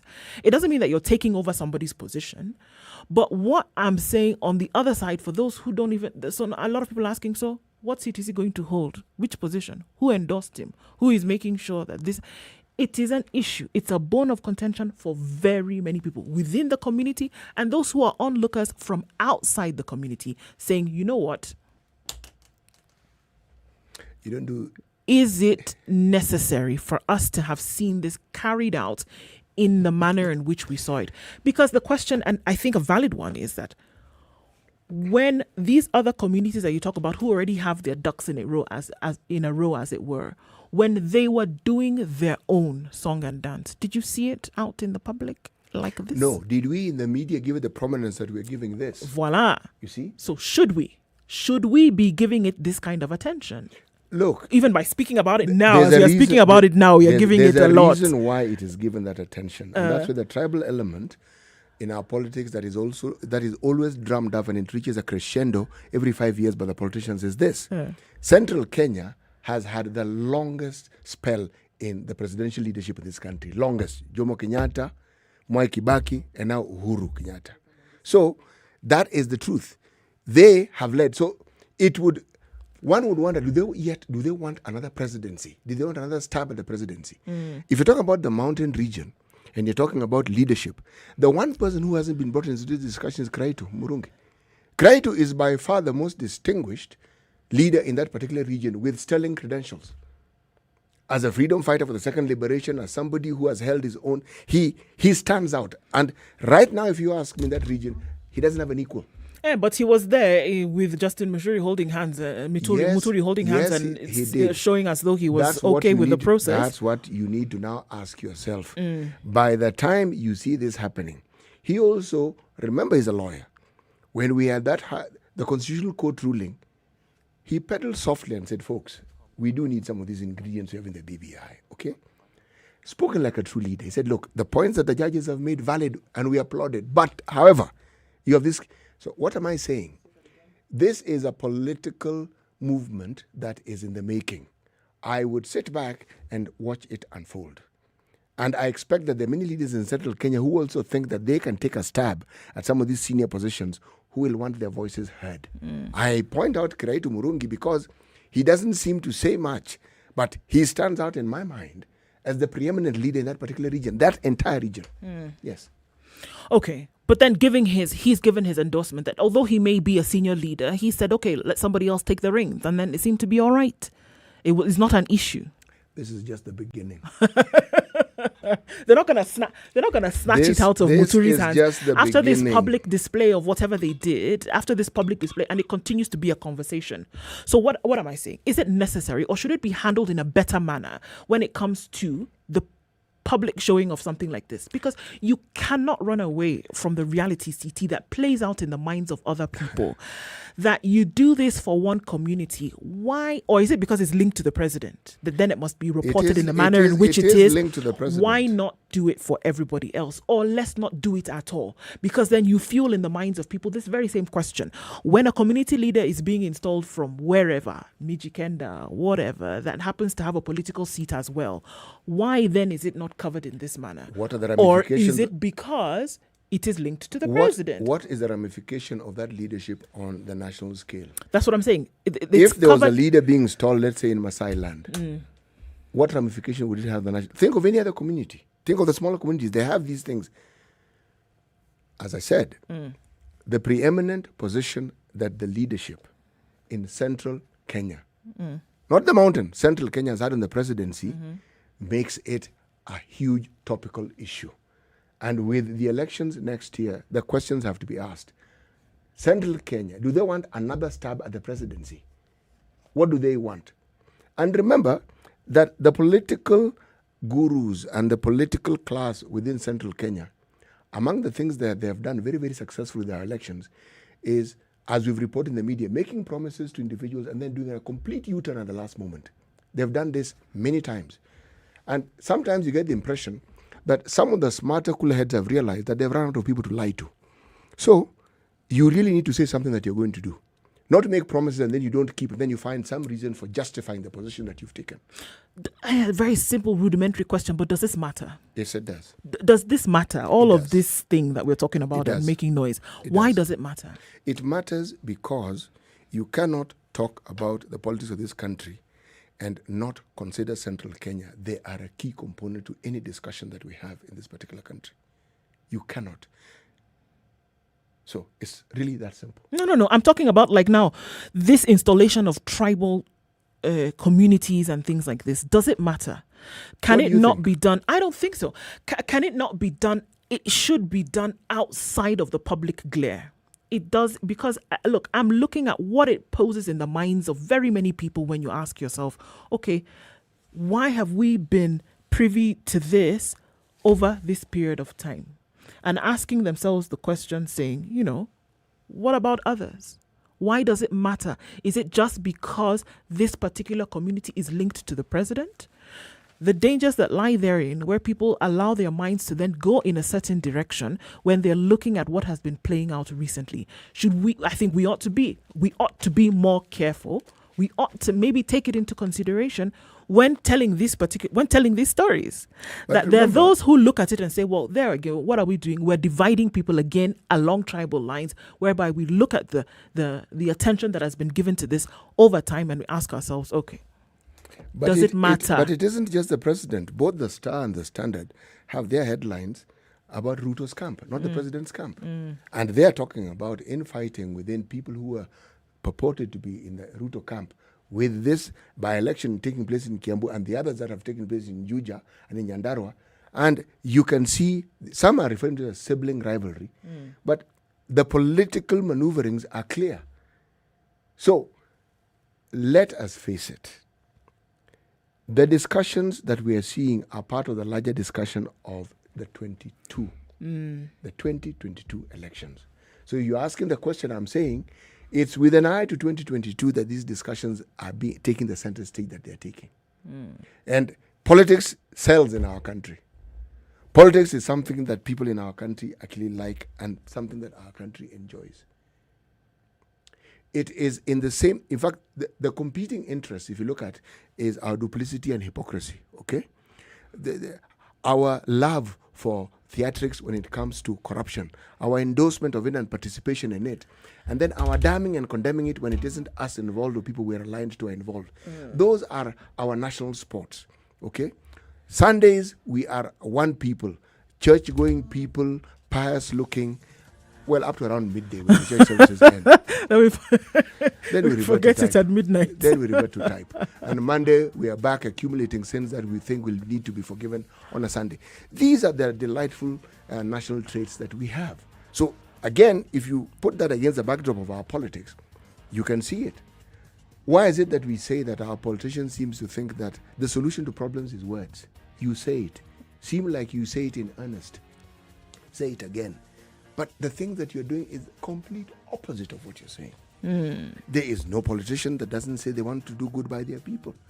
But when you observe the good that they're doing, unfortunately, you will not be spoiled for choice. You will find that there aren't as many as those who actually speak it. So this is simply part of that drama and everything that goes with our political process in this country.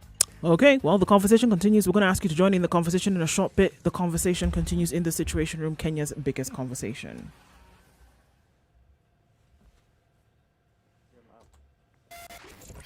.9 Spice FM, Mombasa. 24/7 around the world, non-stop. This is Spice FM. Hello. Halo, umesikia? Nimesikia nini? Hujasikia habari? Hebu acha nikuambie kile kimetokea. Hello? Hello?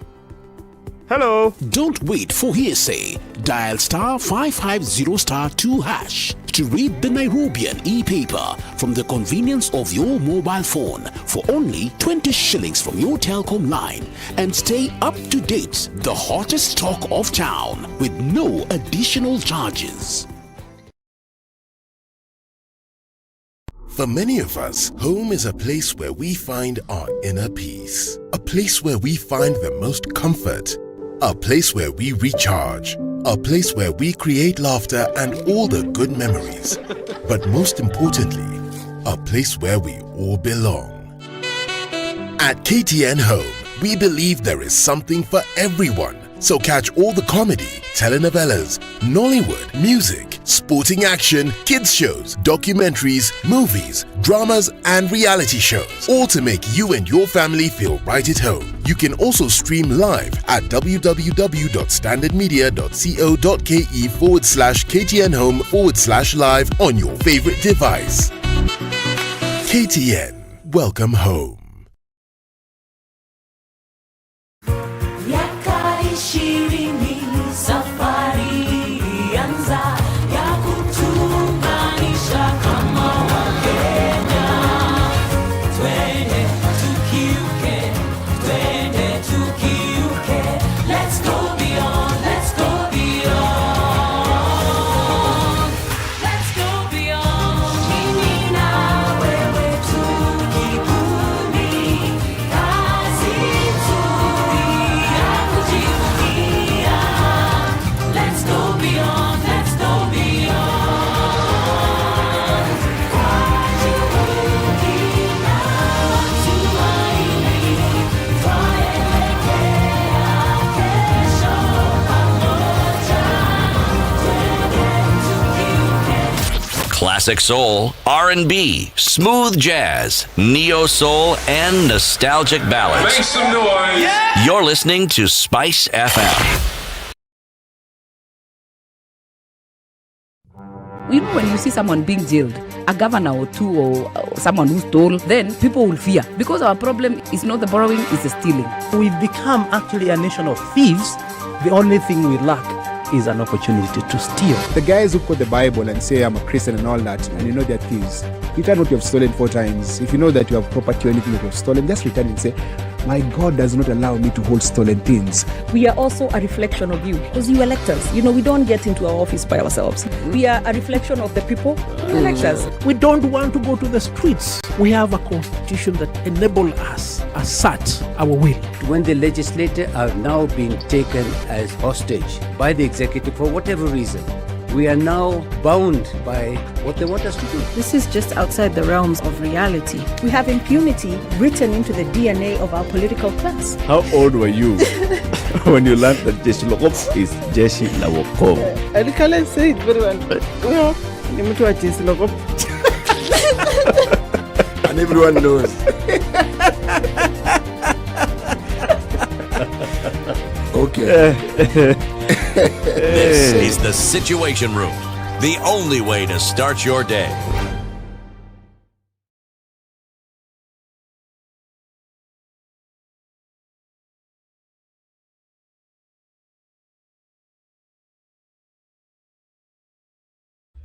So we're looking at quite some traffic on Mombasa Road this morning. Looking at quite some traffic on Mombasa Road this morning. Looking at high levels of traffic right around General Motors, heading out towards the Nyeri Stadium roundabout, all the way down there. Then going towards Langata Road is what you want to use to get out into the city. All right, coming off of Langata Road, guys, it doesn't look good at all. So there's quite some traffic that has come from the southern bypass. As you then get onto Langata Road, it is quite hot and heavy. We have to look out for this, guys. If you're headed in that direction, know that it will take some time. All right, so then we also see some traffic coming off of Thika Road into the city. All around, guys, it looks like this is what we will see today. SpiceFM KE, that's how you can get in touch. Text on 40127. We want to keep it moving this Monday morning. It looks a little bit crazy.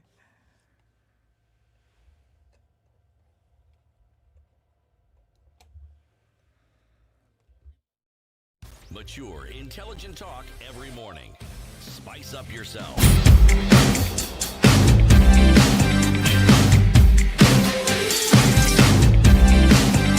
Mornings done right. 94.4 Spice FM, Nairobi. Spice FM KE, Facebook, YouTube, and Twitter. This is the Situation Room. It's Kenya's biggest conversation. Nduoko and CT Muga in the room with you this morning. And so, right off the bat, the question is this morning: is tribal mobilization for community support absolutely necessary when we are looking at the national politics of this country? And we want to hear from you folks, because you know what? At the end of the day, Kenya, you individuals, the Kenyan, one to the other, is vital in this game. So what we have seen in the last few days, is it absolutely necessary to have when you're looking at national politics on a whole? Is it necessary to mobilize your community? Is it necessary to have a leader that is basically pushing for your community interests as you are looking at national politics? We want to hear from you this morning on 0719 012 600. Join the conversation with us today so that we can hear exactly what it is that you think. Because, CT, even as we are looking at this now and we're saying, okay, people have been talking about it. Everybody has an opinion. But for Kenyans who are essentially going to vote in these leaders, who should be extremely interested in national politics to find out what is going to happen when it comes to your livelihood, your development as a Kenyan, all this that we've been privy to for the last 1 week in terms of who a community leader is going to be, in terms of who is going to lead the pack when it comes to it, is it necessary? Is it important? Do Kenyans actually care? And that's the question. Does it matter? Is tribal mobilization, is community leadership vital? Is it important then when it comes to your national politics? 0719 012 600. Call us this morning. We'd like to hear from you on social media as well. Facebook, YouTube, and Twitter, Spice FM KE. But I mean, I'm just in my mind, I see those who are not in the center of it having an issue with it. And I hear that, from the minds of some people, it actually isn't important, that it doesn't matter. Have whatever community or, tribal leader you want to have, but how then does it play in the game of national politics? If our entire social structure was not so dominated by our politics, then this would be a moot discussion. Because, and why it becomes a moot question is because if you have structures of government that actually function well, and you're assured of schooling, you're assured of healthcare needs, you have wonderful roads all over the place, and you can take some things for granted, the politics would not bear so much significance in our lives. But unfortunately, anything that you hope to gain from the national or from the county governments or from any system of government is actually very directly tied into our politics. So again, our livelihoods, therefore, very, very, very directly involved in our politics. So it's just a reality. People expect that when there's a leader, that leader, from the longest time, ought to bring development. Even when we didn't have the CDF, it was the thought. There's one member of parliament whose history showed clearly he understood the need just to simply demarcate the differences and say, look, it isn't the MP's job to do this. The MP's job is to legislate. One Martin Shikuku said it over and over and over again. It worked until a time when there was a change in our politics and people wanted leaders who actually brought development. And the narrative of bringing development was a narrative that the politicians themselves developed with time. So if it has come to bite them, well, they created the monster. Even with CDF, where you're given money directly that is intended for projects in your constituency, we still see problems. We still see the Auditor General querying things. We still see people, the Ethics and Anti-Corruption Commission, following some people because the monies that were intended for development for the people haven't quite gone in the direction that they should have. They should have gone. Yes. Okay. Well, let's hear from John Joroga this morning in Mombasa. Good morning, John. Hello, John. Good morning.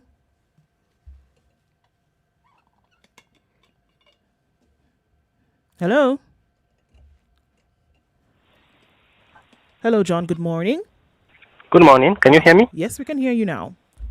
Okay, my point is this. Let's take Kikuyu, for instance. They have the privilege of having 3 presidents. And if you look at the lives of Kikuyus, have they improved or have they been impoverished? These coming together of coronations of some people, they're just there to take care of, self-interest. Okay. Just to control the tribe. But where we are going right now, it's not really important because I've come to realize, like, another tribe, another person can even be a better person to speak for me. And furthermore, I don't need anybody to speak for me. I can only communicate when it's needed through the vote.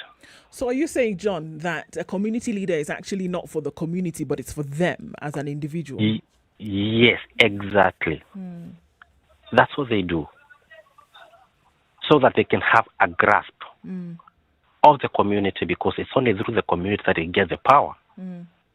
You cannot become relevant if you don't have somebody you spoke for or you speak for. So this is just a way of remaining relevant because of the numbers of the Kikuyu. So in all of this, it doesn't matter? It doesn't really matter. It doesn't really matter because if you look at the tribe, it's only a vehicle to carry these individuals to achieve whatever they want politically. If you look at the parliament in itself, they start cocoons of people who say they speak for their communities, but when the issues arise, which need them to intervene, they never do. They never do. Okay. They never do. Thanks for all right. Thanks for calling in this morning, John. Thank you so much. The pleasure was all mine. All right. Thank you. Okay, so here it is. What are we hearing then? It for a lot of folks, you hear, CT, that it doesn't matter what the tribal leader says. And so for me, that's where I am. That it really doesn't take a place in the minds of people then when they're thinking about who they're going to vote in the next election. It doesn't play any particular or significant role in all of this that we've been given over the last period of time, when people are thinking about what they need on a daily basis, when people are thinking about what they need to be able to survive, when people are thinking then what is important in their development, who the tribal or community leader is, it really doesn't matter. So all of this hullabaloo that we've seen is actually not for the community, it is for the individual. Actually, that is one side of this particular narrative. The other side is why that conclusion. You see, when you have a leader coming from your community, the understanding is that the community and you as an individual ought to benefit. If over time you do not see that benefit accruing, then you come to the conclusion that, something, this thinking doesn't actually bear the fruit that I thought it would bear. And you then develop an alternate view. Now, that can only happen if you have somebody from your community who's been a leader and there's been expectation, because you are told, if we support our person, this sort of development, this sort of progress, this sort of benefits will accrue. If they don't accrue, then what on earth do you do? Because you keep seeing it, and it is clear that nothing of that sort is happening. So it is sometimes, I think, important that people who want leadership at the very top should be given that leadership so that they can understand what can happen. Remember also, we are talking against a backdrop of the new constitution. These things that people anticipate, where the president had all the powers to do exactly what they wanted. Yes, it was actually possible for the president to even dish out what they wanted, but then again, even within limits. But with this present constitution, you may try, you will try, but you will be limited. And many of your actions will be legislated against, and you will find an interesting position that you probably hadn't anticipated. These are just the natural changes that are coming about. But let me also say this, we have a population of very, very young people in this country for whom, when you talk about independence, the leaders of independence, that's ancient history. They don't relate to it directly. Even though there are those who even talk about the second liberation, again, it's a little ancient history. The history doesn't concern them if you can't relate that history to how their lives will improve. So, when you're having this discussion, at some point, the very thing that many people have hoped will happen is actually happening. People are beginning to understand this tribal discussion doesn't really benefit me directly. So perhaps I should look for something different. And maybe this is the time when we're going to see people actually voting in leaders based on a scorecard that you can actually see. This person promised this, and this is what they have actually done. Yes. Well, all right. So we're going to come back and take some more of your calls. And we want to talk about what what people feel is important then when it comes to tribal politics. Okay, we never say tribal politics or tribal mobilization vis-a-vis national politics in the country. And we're going to take some more of your calls then as we go along. But very quickly, in terms of what's happening with what Safaricom can do for you to be connected to the rest of the world. Home in a happen, a Safaricom Home Fiber. Stream movies non-stop at home with the best fiber internet speeds in Kenya. Dial star 400 hash and get connected today.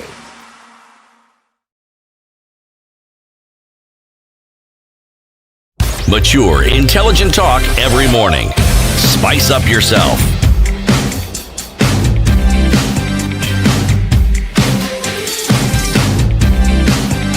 Mornings done right.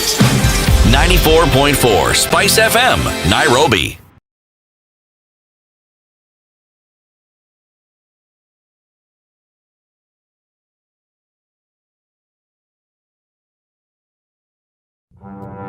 Have you seen them?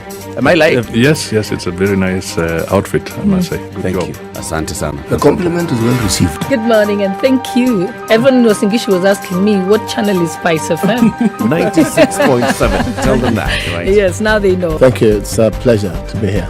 Pleasure to have What you. a beautiful studio, my friend. I've been to other radio stations, but I've never seen anything like this. Thank you. And it's very nice to be in a modern studio. Absolutely brilliant. It's a very cool ambiance. Facebook, YouTube, and Twitter. In the room this morning, Siti Muga and Nduoko, and we're looking at tribal mobilization in this country right now. We're asking ourselves, does it matter when you're looking at national politics? Does it matter who your community leader is? Does it matter who that individual is? How does it then play in terms of importance on how you will vote, on how you will live in the country? And we're asking this off the back of what has happened over the recent past, whereby, there's all this talk about who the leader is in central Kenya. Does it really matter? For those voting out of central Kenya, asking ourselves, does it? 0719-012-600, and we'd like to hear from you this morning. We'd like to hear from you this morning in terms of how you see it, and just hearing from folks that it doesn't matter who it is that we are going towards a certain area in terms of our national politics. There are people for whom it will matter. If you are a politician and you want to aspire for a seat, you will start by aspiring for a seat from the backyard you come from. And it'll be tribal, unless you are in a big city. And even if you're in a big city, the community support, what you're referring to the tribal support, is crucial to whether you can actually get that seat or not. Second to that, how you can amalgam the other communities who are within the region that you want the vote to actually support your candidature. So one of the truth of the matter is this.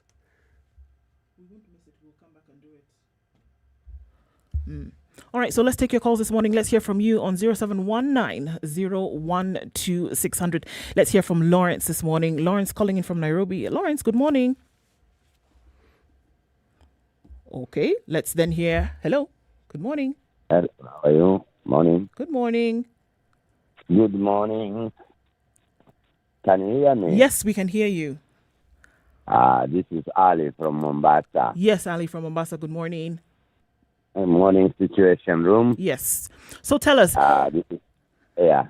So tell us from where you. Trying to say is this way that tribal cocoon, when they find out to fight for the presidency or to vie for the presidency, it's really a bad issue in this country. And the question is not the presidency that they are vying for. It's every position that will make that presidency look better. When you have a CJ, it has to come from home. When you have a CBK governor, it has to come from home. When you have a KRA, our general, inspector general, they have to come from home. So the problem that we are having is a good leader who is being told that you cannot be a good leader until the military leader is your own, the CBK governor is your own, and everything that makes you surrounding must be yours. Even when you know this country has a constitution of having 3 arms of the government, the executive, the judiciary, and the legislature. The presidency interferes with all these other 2 to have the people in the leadership of the legislature and to dance to his tune. To have the people in the judiciary to dance at his tune. Okay, so for you, so where you're coming from is that it matters or it doesn't matter? For me, it doesn't matter who becomes the president, but the position of the presidency in the office as an institution is the one that has been given power to see that there is no development, there is no appointment of any administrative, legislature, or judiciary that will have to come from his own area. That's why we have these people called what we call tribal cocoons. All right. Tribal leadership. They are there to make sure that we get everything we want. All right. Thank you very much. It's a question that it is for the culture of people that wherever they are, their things are not to be interfered. Wherever they are, they should get the cake of that piece of the national cake on their own. Okay. No, it is a question of the other things. All right. Thank you very much for your call this morning. Let's hear from Lawrence in Nairobi. Lawrence, good morning. Hello, Lawrence. Good morning. Yes, morning. How are you doing? Very well. How are you? I'm fine, thank you. So, I run a community-based organization in Dar es Salaam. And I know the problems the community is living there are facing. So if one day I'm given an opportunity to serve them, then I know their problems. So leadership should start from the community level. And then when it starts from the community level up to the national level, then those people from the community are the people who will represent their people. For example, in the National Assembly, unfortunately, it has become a norm that people we elect, they are not the people we want because they corrupt their ways. For example, the parties choose who they want.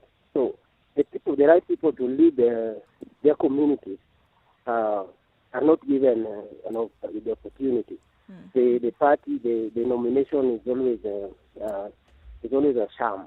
So what I can say is that when the time that will come, a time will come when we have good leadership from the community level.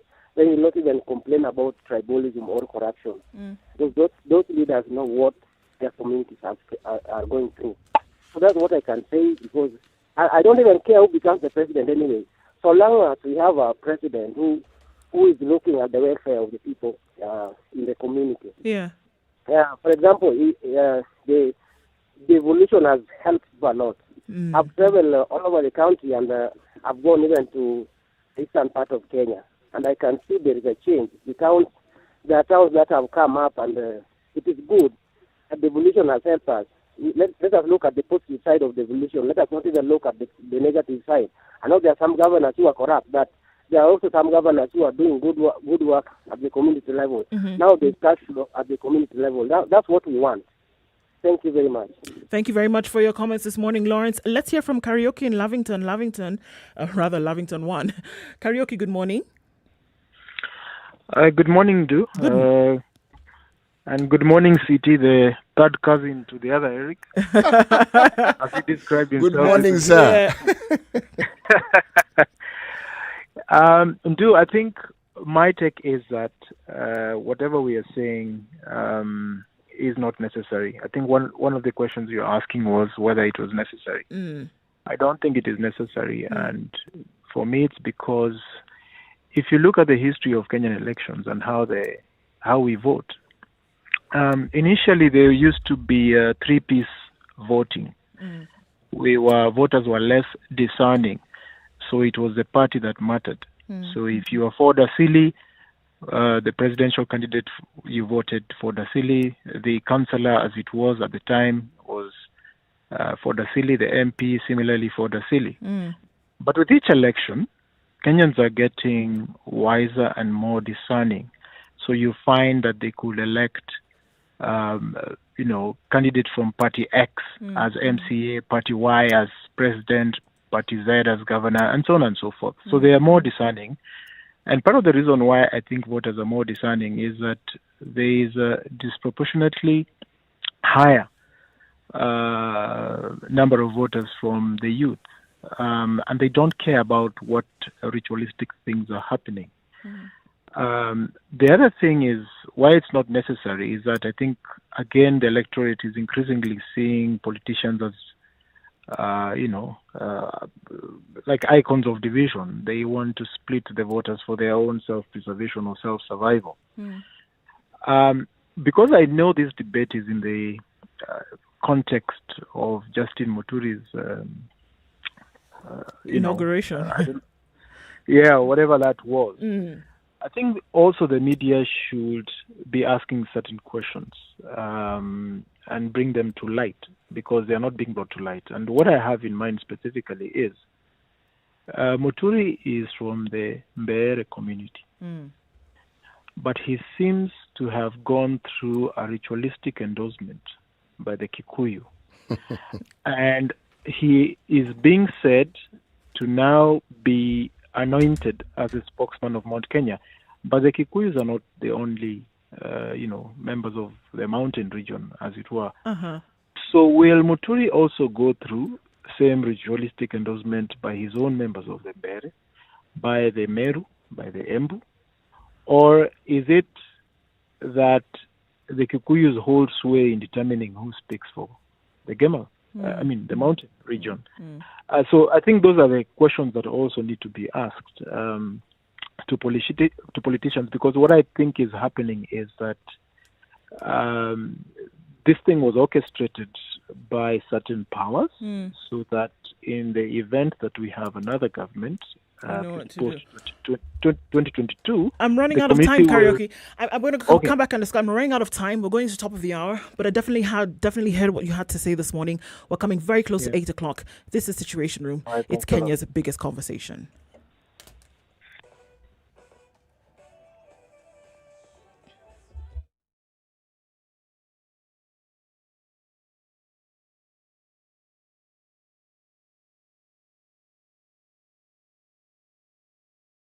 The latest news from around the world. 94.4 Spice FM.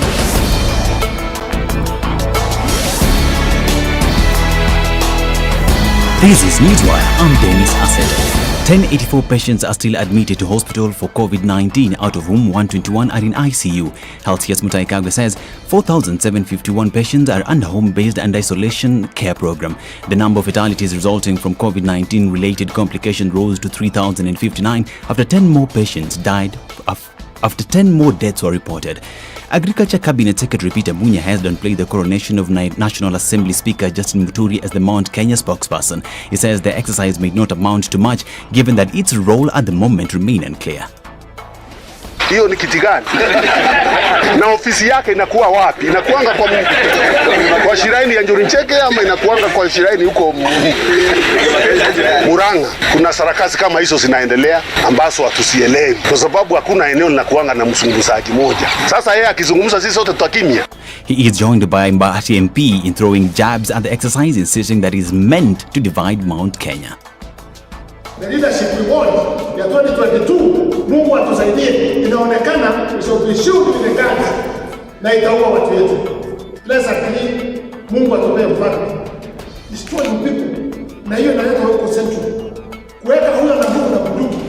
Wanataka to divide the vote of the central ili walete confusion isiende pahali inatakikana. But one day watakuwa. A postmortem examination on the body of Somali-American national Bashir Mohammed is expected to be conducted today by, among others, government pathologist Johansen Odwor. According to the family, the body was transferred from Kerugoya to Nairobi for medical procedure before burial as per the Islamic rite. According to the family lawyer, Bashir had deep cuts on the head and police are continuing with investigations. We noticed 3 major injuries on his head and maybe some blunt traumas on the rest of his body. But we do not want to insinuate anything at this point. Let's wait for the postmortem. Barnabas was given a trial at the very least. So even for Mr. Bashir, that is what should have happened. And if there is any information that anybody has out there, please share it with us. On to sports, and Gor Mahia FC cruise into the FKF Cup round of 32 after securing a 3-0 win over Division 1 side Congo Boys at Mbaraki Sports Club in Mombasa. Gor dominated the proceedings night from the start but had to wait until the 37th minute with Tito Okello scored the opening goal from Fred Carter's cross. John Macharia scored Gor's second goal before Clifton Miheso completed Gor's party. This is Newswire. I'm Dennis Aseto.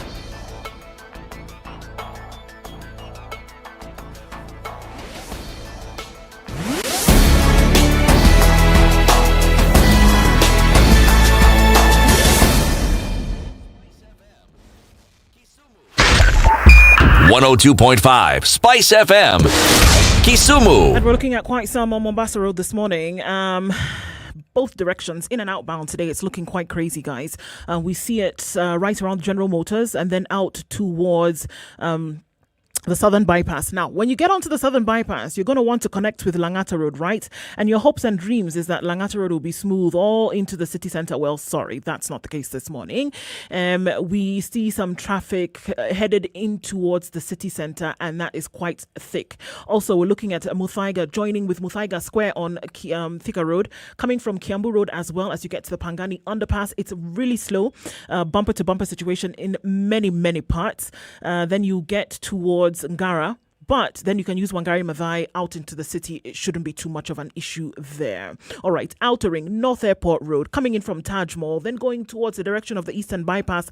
It is thumping with traffic this morning. Let's look at Jogo Road, heading out into the city. You're going to go through to the City Stadium roundabout, headed towards Landys Road, and there's still quite some traffic there as well. It looks like it's not happening this morning, so you want to watch out for that, guys.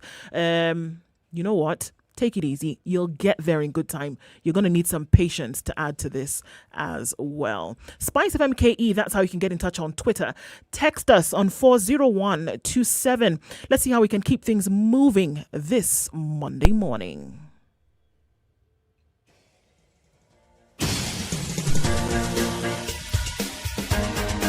This is the Situation Room, the home of hard-hitting political commentary and penetrating insights about the state of the nation. This is a talk radio experience like no other. The Situation Room, a place for hard truths, debates, and elevated conversations. The Situation Room, witty, political, engaging, deep, controversial. In the room, we have C.T. Muga, researcher, academic, seasoned political observer, a fountain of wisdom in these politically uncertain times. Ndu Oko, Nigerian by birth, Kenyan by choice, communications expert, Pan-Africanist, a truth seeker and believer in people power, and Eric Latif, agent provocateur, the man in the chair, seasoned journalist, news hound, a man who believes in punching up, not down.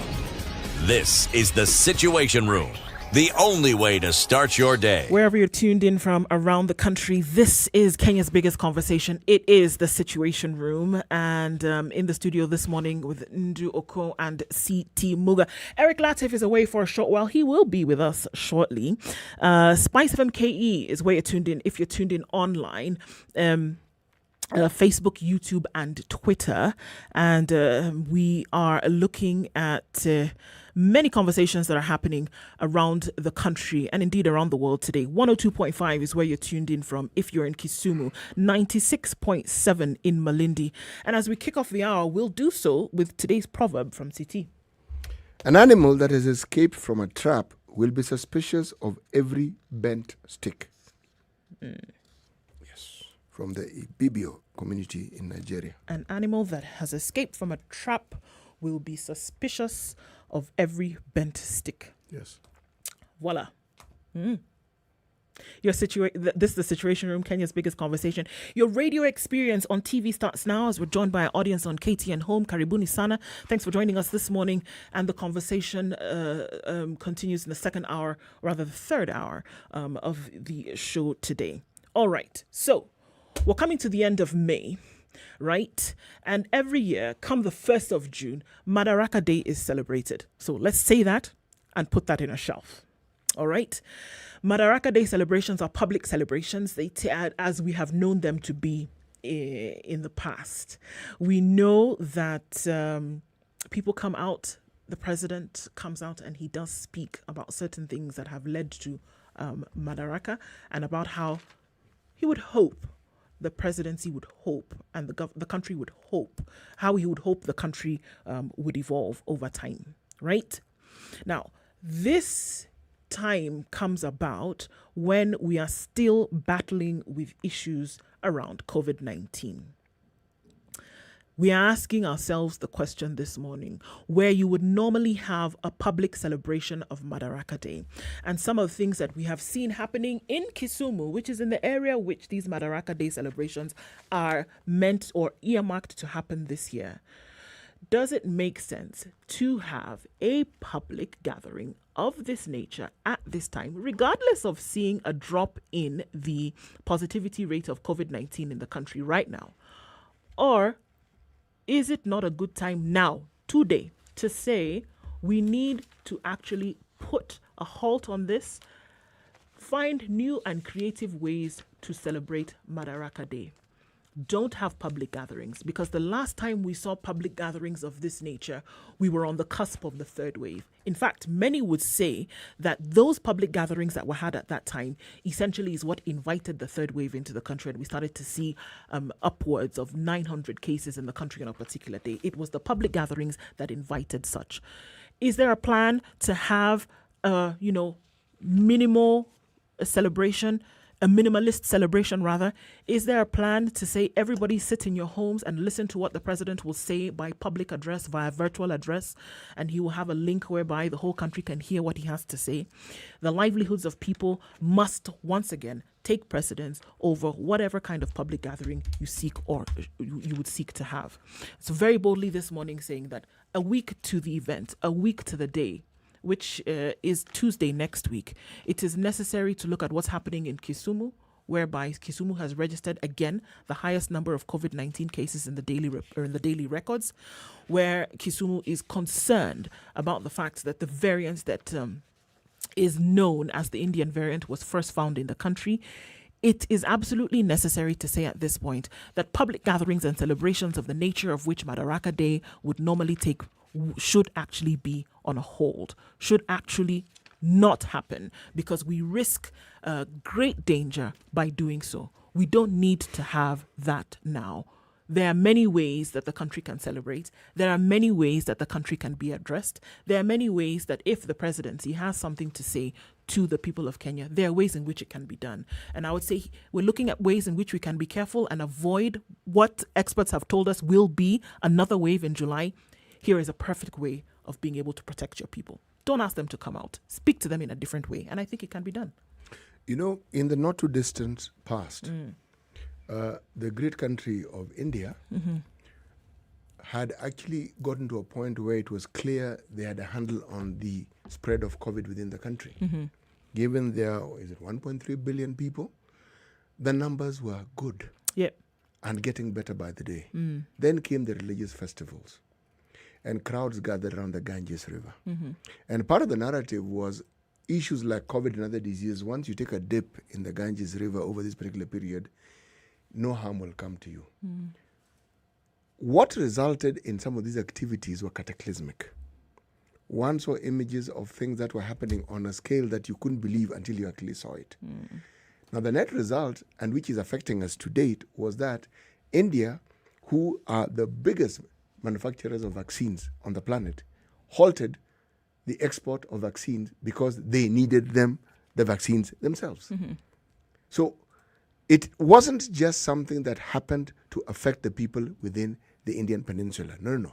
It's now having effect around the world. The Serum Institute doesn't export.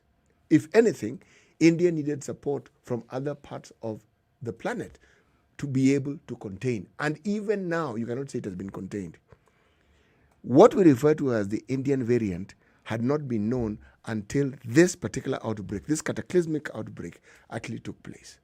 And now we say in addition to other variants that have been noticed in Kenya, the South African one, the British one, we now have a third one. And then we have a situation in Kisumu and the environs of COVID cases spiking. We are seeing them spiking. We are seeing them increasing. There's been discussions even last week about health facilities being overrun, and Kisumu County now asking patients and diverting them to other counties. Now, when you have such a situation and you look at some of the causes, you realize that some of the burial rites and processes and procedures that people in this particular region are known to favor have gone back to normal. The distancing and the numbers that previously had been strictly adhered to went out of the window. We've had huge funerals of leaders in that region passing away. And without a shadow of a doubt, every time you've had some of these huge functions, the outcomes again have been catastrophic. All these huge figures you hear of talking about people who've gotten COVID leaders, if you trace back where it is that they very likely contracted the virus, it was in gatherings like funerals. Okay, so now you are talking about having a national function in Kisumu against a backdrop of COVID cases rising in Kisumu at an alarming rate. Now tell me, where is the sense in this? Even if you say there are just 2,000 people who are going to gather, people will gather as they walk into the stadium or into the gathering or into the forum. When the function is over, people will mingle together. And we know that social distancing is one of the ways in which you prevent the spread of COVID. So what exactly will you be doing? Will it be a national celebration, or will it be a national process to ensure that more people are infected by COVID? And the net result of these infections will be needless deaths. There are people who need not have died because they need not have contracted the virus. Because as surely as I'm speaking here, and as surely as it is morning in Kenya, people will get infected, and more people than needed to die will die. Well, even as we talk about Madaraka Day and COVID-19, possibility of infections because of any kind of celebrations that would be had, it does then ring, as I'm thinking about it, it does ring in my mind that it seems to have lost center stage still, yet again. And I think this is, if you look at the pattern from the first wave, right, and then cases died down, everybody's mind took a shift that maybe COVID had gone away, and then we went back to the normal way of doing things. And then the second wave came about, and then the same behavior was repeated. And then it went. And then the third wave came about, and everybody was, running about. There's no oxygen in medical facilities. We need this, that, the other thing. We've not been able to get our minds wrapped around what is happening. And everybody would have appeared to be in some kind of panic, and was then, wrapped up in this new renaissance of how you should now be handling yourself when it came to COVID. But then guess what? The cases died down yet again, and we're recording, such as 300 in a day, and it's not so bad. And everybody seems to have forgotten. And it would be that you would be able to, and then, more or less the country was opened up, in-house dining had been allowed. You can go back to places of worship. You can do these things yet again. But then it seems as though we have forgotten. And the Madaraka Day celebrations are being planned. It would be very nice to know what the plans entail and what people will be asked to do.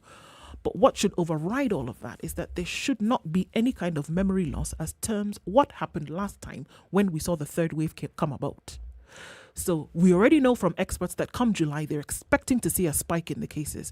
Something like this could very easily bring that third, or rather in this case, fourth wave, much closer than July. And so we keep asking, so what are people, and we've had these conversations where we ask, where people ask, so what then do you expect, government to do? What do you then expect people to do? Well, this is the time that you expect action by no action. Expect the action to be taken that a day like this, which would ordinarily be celebrated in the country, where people come out in their throngs to speak essentially and to commemorate Madaraka, you can do it a little bit differently to save lives. It sounds a little bit drastic. It sounds a little bit major, but that's it. If you want to get away from that uncomfortable situation where people are running helter-skelter and do not have oxygen and do not have this, that, or the other thing, then? You see, the real danger here, aside from people congregating in large groups, is the message that a national event has.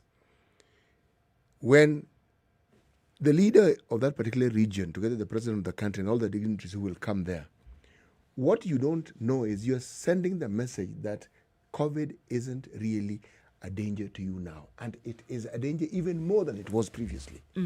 Now, that message is what I find daunting and damning, because you don't need to say it. The presence says it for you, that this is the situation. And people read it. If numbers were down, why are we talking 300? It should have been 3 or 0. Then we know we've controlled it. If those messages of numbers reducing produce what the activities we're seeing, what do you think a national activity in that region, what message do you think it will send? That message is what I find really deadly. Right. The message is that essentially that COVID is on its way out the door and that no longer exists. That's what you're basically saying. It doesn't matter anymore because we've gone through the dangerous path and we've come out on this side and everybody's still alive, right? So essentially what you're saying is if you would have a large, grand celebration in Migori County, I think that's what it is. If you were to have a large celebration in an area like that, you're saying essentially everybody come out and COVID is no longer a threat to us. And I think it is very dangerous to have that until and unless we are told that it is actually not going to happen and that people are going to sit socially distanced from one another, or even if you were to do that, the likelihood of that happening, being able to control crowds, I really wish that it would be people who say we are not going to come. But then we hear from the governor of Kisumu County. What did he say most recently? That the spread of COVID in Kisumu is not because they've not done everything that they need to do to make sure that people are protected, but that the people have failed to adhere to the measures that have been put in place by the county government to make sure that they are kept safe. So the responsibility is being thrown back to the people. In this case, that still COVID is here, but we've done all that we need to do as government. We need you, the people, to really step up to the plate. And these things that the county has done that they need to do are what exactly? How many people did we see being vaccinated in that particular area? At what speed? We know the systems were in place, people got vaccinated. What are these reports? You see, again, it's communication. When you say you've done all you could, surely, how are you enforcing social distancing? How are you ensuring that when people get buried, because people get buried on a week, and those are functions that people will come in large numbers, how are you ensuring that you actually limit the numbers as per the protocols that were determined? You're talking about hand washing. Are you saying that the entire county where people gather in terms of schools, that each and every of these institutions have a station where people can... That would be the assumption, no? Yes, but it is not true. It is not true. Blaming people has merit in that people don't adhere, but people don't adhere and we know they will not adhere, and that's why you have enforcement. So in all reality, when you have the spikes that we're seeing, it calls for stricter measures, not for slackening of measures. You see, when people say they fall sick and there's a likelihood of the effects of COVID, the negative effects appearing in people's lives, it isn't instant. You will have those activities, you give it a couple of weeks, and then you will see the results. And the problem is, if you look at the spread of COVID, why it's a problem? Because it's aerosol, it's spread through the air. It has a multiplier effect. One person in the presence of 3 others. Matatus where people are jam-packed. Marketplaces where there's no social distancing. My friend, you might as well say that part of the policy in any of these counties is to breed COVID, because you are providing an opportunity for COVID to breed and spread. And then you have a national event. My friend, you've given a tick, and the message will be, it is very much about COVID. COVID is under control, and we know it isn't.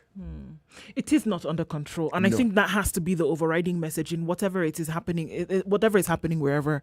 If you're having a public event, whether it is not gone, and unfortunately, that's it. That the messaging is one of the things that we've been talking about for a very long time, and I don't think, as boring as it may sound in the ears of folks, is that You can't play with it. You can't play with it. It is very easy to have a resurgence of infections in this country. You can't joke around with it. Yes, we had 900, we had 2,000 and on 1,500, 1,400 on a particular day having been reported. Okay. And then now we're having 300. Last week we had 100 and something on a particular day. What you're telling people essentially is that the infection rate has gone down and that the positivity rate has gone down, which is very good. But even those countries on the globe where it is at 0, the vigilance is at 100. You see, one of the things that guarantees, well, been vaccinated or a sizable portion, then you can say additional protection in addition to the COVID rules has been provided for.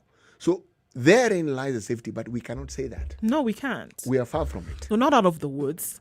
Out of the woods. We are deep in the woods. Do you think, I just think about it, and wouldn't it just be glorious that even if people were asked to come out, that Kenyans would be able to say, because we know that social distancing is vital to fighting COVID-19, that being away from an area where we would ordinarily spread the virus, that we are going to make a decision not to come out. That you even have people who work as state officers or in the public service saying, you know what, we actually have to be very careful and responsible about how we deal with this thing, because we could very easily get into a fourth wave like that without even by virtue of the fact us just going to this one place. And I pray that we don't get to that place whereby we see another event having been the cause of another wave. We can't afford it. It will be an addition to what's already taking place, because I am telling you, everything that I hear that is taking place in that region, so people are attending funerals as they did before COVID struck. The strict rules that previously existed, somewhere along the line we've forgotten them. If you're talking about public transport, it's the same stories we hear in Nairobi, jam-packed. If you're talking about public places like marketplaces, bus stops, people are functioning as they used to. The issue of safety of masks and so forth, it is something that you discuss like you would discuss a fairy tale. People don't wear masks. They don't social distance. All that, the governor would be spot on when he says people aren't doing it. But then the question I have to ask, what are you doing? Yes, there's an enforcement element that comes into it. Okay. We have to take a break. We're going to take a break now on KTN Home. And the conversation does continue in a short while. Take a look at the weather and then what's happening on the roads. And we know that the president is going to be going out this morning. But we'll come back and the conversation continues. This is the Situation Room. The only way to start your day. Spice up your chilled spice.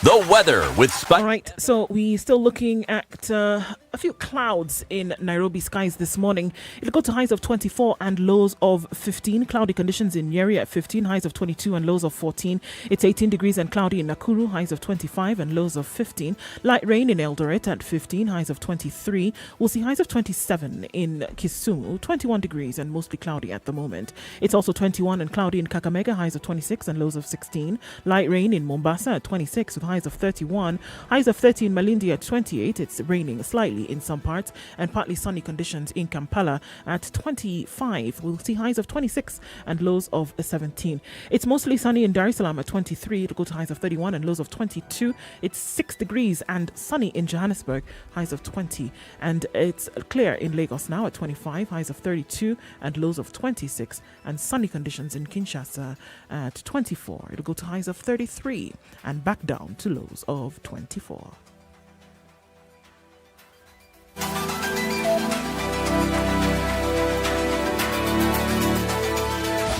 24/7 around the world, non-stop. This is Spice FM. Of their population who have received a full vaccination. So you could argue that they have infinitely more protection. When you hear of countries telling people that if you've had the second dose or you have a complete vaccination package, then you need not even wear masks in public places, meaning you're being told you have protection. And we know vaccines protect. But where we are at right now, it would be premature to have any activity that seems to point to the fact that we have COVID and its multifaceted effects under control. We don't have it under control. No. We are grappling with it. We don't.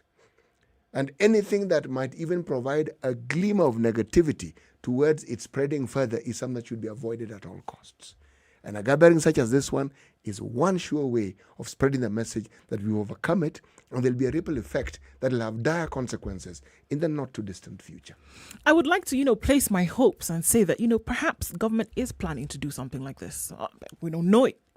Perhaps government is planning to say, you know what, the celebrations this year will, be minimalist. We will not have the invitation to large crowds as we normally would. So last year it happened in another county. This year it's happening in yet another. Just like, you've alluded to saying that, celebrations are being taken around the country. And they're still next year. There's a possibility for it to happen. So how about we do what we need to do this year to make sure that this COVID-19 is under wraps and that we have as few people or close to zero people getting infected. And what we would like to concentrate on is making sure that as many people in the population get vaccinated, as many people as possible within the shortest time possible getting vaccinated. And I think that is where the focus must be. Those who are saying that you can create a first line of defense for yourself. I mean, look at the things that we've cried about over the last few months. People cannot go out and practice their trade. People's livelihoods have been affected. The economy of the country, even though it was struggling before COVID, has literally been brought to its knees. People's jobs cancelled within hours of an announcement whereby, folks are being asked to stay at home and they cannot travel. These all, and hearing from what has been said from experts here and around the world, this all can be mitigated if you are offering a vaccine to your people whereby they have a first line of defense. And I want to say here that, we are not saying that you get the jab, then you reduce your chances of getting COVID. And I think that needs to be made very clear. What we are saying is that you get the jab and that you're protected so that even if you do get COVID in the future, it will not be as severe, and probably we don't need to see anybody going to hospital. And I think that's where the focus really needs to be. If efforts have been made from the Ministry of Health, and I'm sure that they have, the effort needs to be to get those vaccines in the country at a speed, at a much faster speed, because it is providing a first line of defense that ensures that your people can go out and work, ensures that people can travel, ensures that you can go back to normalcy and do the things that people are crying for you to do. Is a Madaraka Day celebration necessary, or should it be stopped in the line of COVID-19, what we are seeing today? It's necessary. I think so. It's necessary, but not in the traditional way. It is absolutely necessary. It's a day we must remember. How can you celebrate Madaraka Day without necessarily coming out? And I think we'd like to hear from you this morning. It's oftentimes people say, well, I want to contribute. Here's an opportunity for you to contribute. How can these celebrations still take place this year while taking into consideration the fact that COVID is still here with us, alive and well? 0719-012-600 is how you can get in touch with us this morning. 0719-012-600. Call us this morning. Can Madaraka Day still be celebrated without the throngs of people that we see coming into one place and celebrating?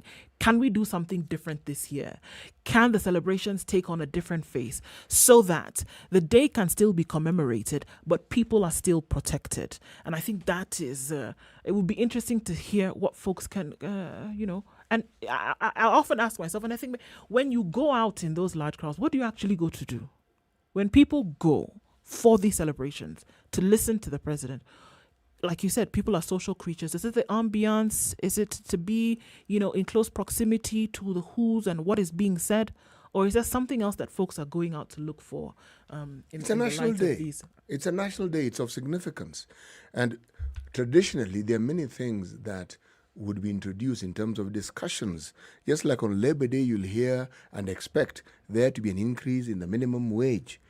Government policies will be talked about. Achievements that the government has will be talked about. As I said, it's a national day, and there'll be a remembrance of what it was that led to this particular day being celebrated and the significance of what has happened from that particular day. It is an important day. It's an extremely important day. Now, the very people who are celebrating it are the people whose lives we're saying must be protected at all costs. Because it is futile having a national day and thereafter you have consequences of disastrous occurrences happening in their lives. It defeats and negates the very purpose of that particular activity. It's like when you had these celebrations in Israel, religious celebrations, religious monuments that are next to each other, the Islamic and the Christian one. And then an event occurs where many people die because people were rushing to get out, and then some parts of that particular structure collapses. You know, everything about a religious ceremony now has negativity. Nobody is happy about it ever taking place. Or there's a football match and suddenly part of the stadium collapses and people die. COVID is infinitely worse because when people are infected, they have an opportunity to spread it to others. And that is the real problem. And how they will spread it is not something you can control if you don't control the numbers of people and the proximity that people maintain with each other. Unfortunately, even if you reduce the numbers of those who are coming for this particular event to 1,000, you still have a problem. Let me explain why. Traditionally, all these functions had not only the government officials, 3 arms of government are represented. You had people in the foreign missions represented, local leaders, religious leaders, everyone who is anybody in the society is represented. So even if you reduce the numbers, what you still have is a representation. But that, to me, is not the main issue. It is a problem, yes, but the message that such congregations put, this is the issue. What do you think that optics, what message do you think people get from it? And you can't control it. If the government is here, leading lights in the political scenario are here, surely, then this thing can't be as bad as we think. That, unfortunately, is the message that is sent. Yes. If all these people are coming here, and remember, the reason why people attend functions, well, the reasons are as varied as the number of people who will attend these functions. Some want to see who is there. Someone, you just want it known that you also attended the function. You would like to hear what is said. You want to be part and parcel of the spectacle. Human beings are social creatures, and an opportunity to congregate is an opportunity that many human beings will not pass on. They will want to participate in it. Do people want to participate in an event like this where there is the danger of COVID lurking? Or is that not taken into consideration? Because we're living in different times now. Things are not the way in which they were even a year ago. Ask yourself this question: how seriously do you think people take COVID? Just ask the question: how seriously? People take COVID very seriously when somebody who you're close to then has been infected. For how long? Oh no, it's as morbid as it sounds. When all is said and done, you kind of forget about it. Which do you think is a greater pull, for people to do the things they normally do, or to observe these strict restrictions that we have for COVID? Look, man, because the things that people would normally do are the things that would essentially provide a meal for you on your table or send your children to school. Precisely. You see, so that is where people's attention is. That I want to focus on the things that's going to get my kids to school. I want to focus on the things that are going to put food on my table. COVID, all right. Maybe I won't think about it so much until and unless, God forbid, I get infected or somebody close to me does. You remember when COVID first hit our shows? You would find that the very public transport had all the procedures in place in terms of the numbers, in terms of care, hygiene. All that is gone. Nobody adheres to those things anymore. We saw clips, we heard, we read functions like funerals, gatherings, limited numbers. People understood the danger that it posed. Unfortunately, as you say correctly, has been overtaken by the needs, the basic needs that people have to put food on the table, to ensure that you're able to conduct your affairs well. All these things, unfortunately, have taken precedence. Look, at the end of the day, ensuring that you have all the measures in place, but you don't have adequate enforcement, it'll amount to zero. You saw the fuss that was kicked when on Thika Road, the police decided to mount that crackdown. And enforce. Did you see that? There were many people who were caught in that particular dragnet who had genuine reasons for being out. But that's what happens. Everybody gets caught. You didn't attend that function. The same rule applies. You are put in greater danger of infection because of that. That's how it works. Because the multiplier effect doesn't care who you are and where you are, whether you attended the function or not. But when it does happen, what you've done is you've increased the chances of more people actually attracting and getting infected by COVID. So if people stayed home, I mean, it's not a question of, whether shall we now have the debate or whether people should stay home or not. But then people taking the responsibility, and we've talked about this before, but people taking the responsibility and realizing that a lot actually lies in our hands then to keep this thing at bay. Look, it doesn't help either that the number of cases being reported in the country has dropped significantly. And what that does on the minds of people, it's just inadvertent communication. What that does on the minds of people is that, okay, well, this thing is going away. And if we just maintain what we've been doing, then we can make sure it goes out. But then you can't help but wonder, okay, so if the cases are going down, then people will think that you can go back to your normal way of doing things and it shouldn't have a problem. But that's the problem. Before vaccines became available, the trend around the world was certain aspects of social life opened up and guaranteed to the T. Give it a couple of months, you shut down again. And in some cases, you shut down even more. In Europe, the moment summer reared its head and was present, people abandoned all caution and went to the seashores. My friend, the experts predicted this. They gave it a timeline. We will have epic infections and they'll be on the increase. And it's with those increases that you suddenly had variants appearing. The virus had mutated.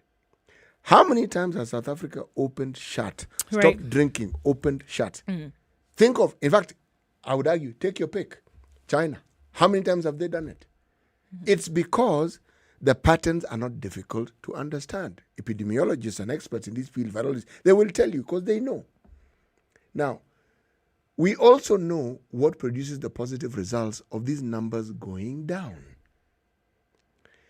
You can't stop messaging. You can't stop doing what needs to be done to ensure that people stay safe. You can't. You don't take any break from this. The only time you think of taking a break is when you can say your entire population has been vaccinated. Then you can say we have taken whatever protection that is known to mankind has been taken. And if we augment it with the other measures that we had in place, we can then tell people it is safe to go out. But we are so far away from it that anything that gets people to congregate, for me, it's a red flag. It's a red flag. It's a huge red flag. Well, it would be a great communication tool right now used by the government to say, we are actually going to stay home. And we're looking at about a month from that time going towards July, when we have already been told by experts that this is what is going to happen, that we will have a spike in cases. We will have an increase in the number of cases, taking into consideration that children went back to school about a month ago, almost 3 weeks ago now, and that expected to see, because of that time, that cases will spike. Can we get to a place whereby COVID-19 doesn't exist in the country? Absolutely. But I think that we are vital in that. We are vital in that process to make sure that it does not. And there are things like these that come about that could actually fuel those decisions to say, when a celebration like this comes about, when a public event, where a huge social gathering of this nature then is when you're called upon to attend something like this, you say no. Because you realize that we are all contributory factors, even as humans, contributory elements to this process. That if we don't contribute, we're actually, making it safer for ourselves with COVID. The experts have said that we are going to live with COVID for a very long time. That could be the case. It's the way we live with flu. The flu, the influenza that runs about every now and then, that you're asked to get a vaccine for on a yearly basis, that you will live with it for some time, yes. But they're saying this because you can get to the point whereby in your population, you have a minimal number of people who are infected with it for a very short time, and their symptoms are actually not very bad. We can get to that point. But markers like this, then I think serve as reminders. It's not just, okay, are we having a conversation about Madaraka Day because we don't? No, I think that there are different things that happen in time that serve as reminder markers for us to say, COVID is still here. There is something we can do about it. We have seen, like you said, the pattern in the country over time. Big events happening, COVID cases rise. Something else happens, COVID cases rise. Here is another reminder marker that if we are not careful, especially here and now, the possibility of COVID cases rising again is quite high. And we need to do everything we can. Oftentimes we ask this when things would happen, when there were no beds, when there was no oxygen, when there was no testing. What did we ask? Why was it not planned for properly? That's the thing. We always ask, why was it not planned for properly? Here is a beautiful opportunity to actually plan and say we are planning not to attend. We are planning not to celebrate in the fashion in which we normally would, so that we can essentially protect our people. That is the plan that we have. Ask yourself this question. Huh? Why is it that every time we discuss polio, we're talking about polio vaccinations? Polio was as big a danger around the world just as was malaria, and for the longest time. But the reason why they are no longer problems is because steps were taken to ensure that they've actually been brought to almost a halt. And this is the reason why we talk about the processes of ensuring that we guarantee that these are not an issue. Polio vaccinations take place every single year. Every single year.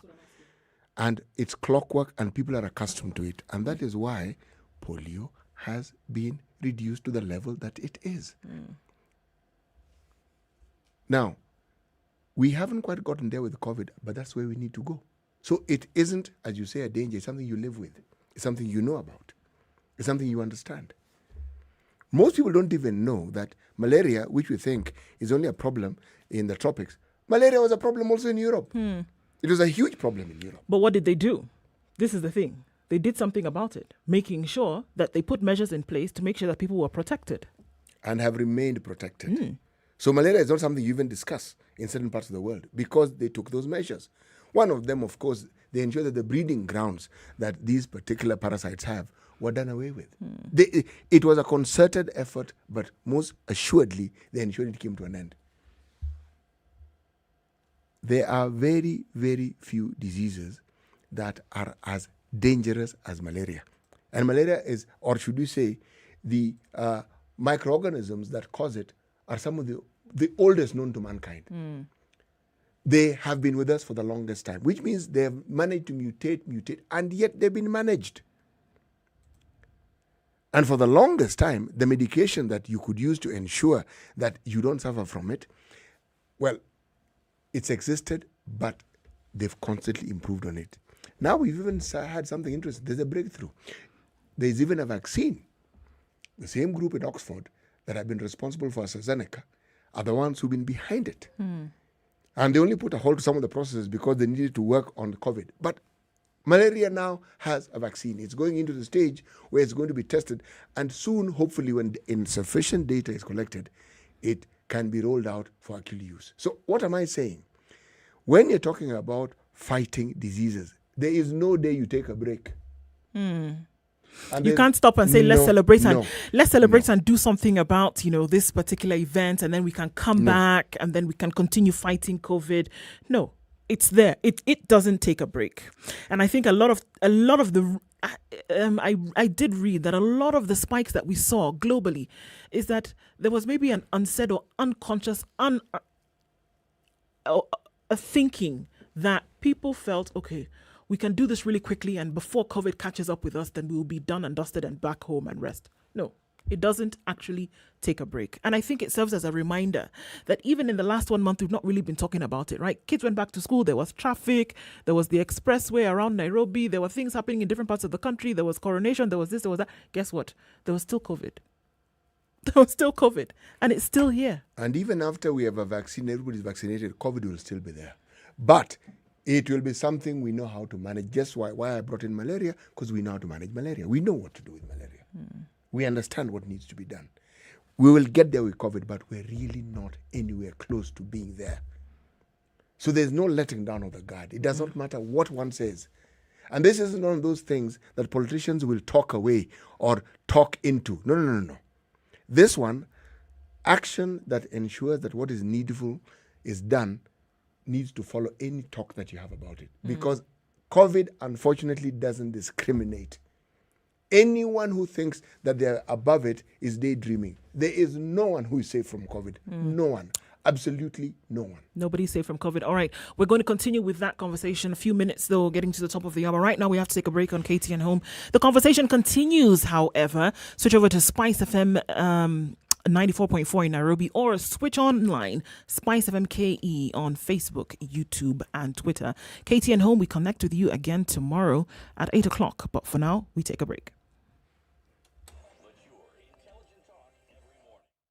Mature, intelligent talk every morning. Spice up yourself.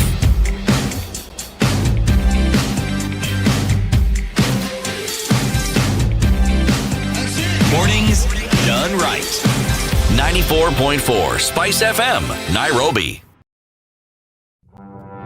Have you seen them? Am I live? Yes, it's a very nice outfit, I must say. Good Thank job. you. Asante sana. The compliment is well received. Good morning and thank you. Everyone in Wasingishu was asking me what channel is Spice FM. 96.7. Tell them that, right? Yes, now they know. Thank you. It's a pleasure to be here. Pleasure to have What you. a beautiful studio, my friend. I've been to other radio stations, but I've never seen anything like this. Thank you, and it's very nice to be in a modern studio. Absolutely brilliant. And I have to say, it's a very cool ambiance here in your radio room. Just for our listeners, I think it is below zero in this room here.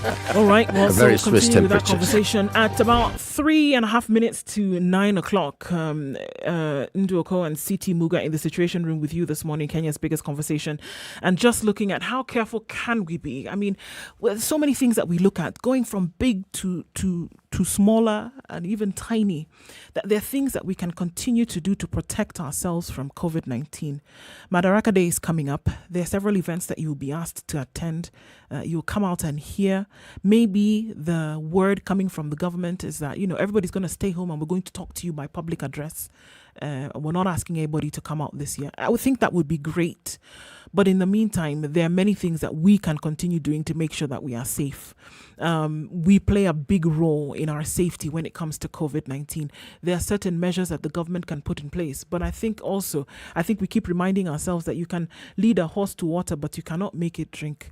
Can we make sure that we keep socially distanced? Can we make sure that we are wearing masks and washing our hands and maintaining good levels of sanitation and hygiene? We can do so much in cutting out risk of infection by those things. Can we just make sure we stick to it? Because at the end of the day, you get sick, I get sick, there is little we can do beyond that. It's our hope that it does go away, but the truth of the matter is that it is here, and it is here for a very long time. There are many things that we can do to protect ourselves and keep safe as far as COVID-19 is concerned. So if you're asked to go somewhere, you can say no. Yes, you can. Yeah. No is as good a response as yes. Because the reason why you have those two opposing sentiments is because they all serve a purpose, and there's none which is more important than the other. Yes is as important as no. The problem with some of the decisions that are made is that they have very far-reaching consequences. And sometimes this isn't taken into account because you want to serve an immediate good, and that good is as short-lived as the moment. And then the ramifications follow. And the ramifications, unfortunately, are not short-lived. Therein often lies the problem. It's like the same thing with pronouncements that people make, especially in the political arena. You make the statement, but those statements affect people's lives. And those consequences are consequences that many of those people whose lives are affected have to live with those consequences for the longest time possible.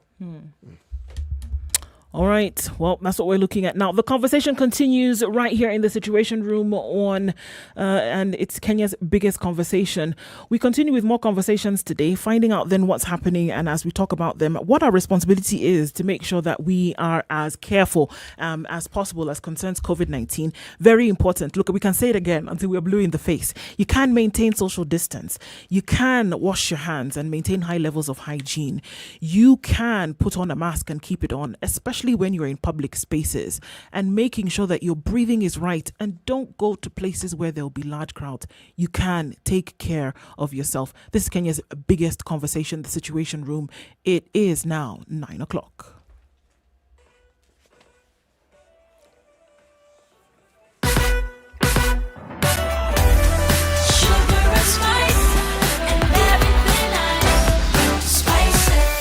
Spice up your life. The latest news from around the world. 94.4 Spice FM.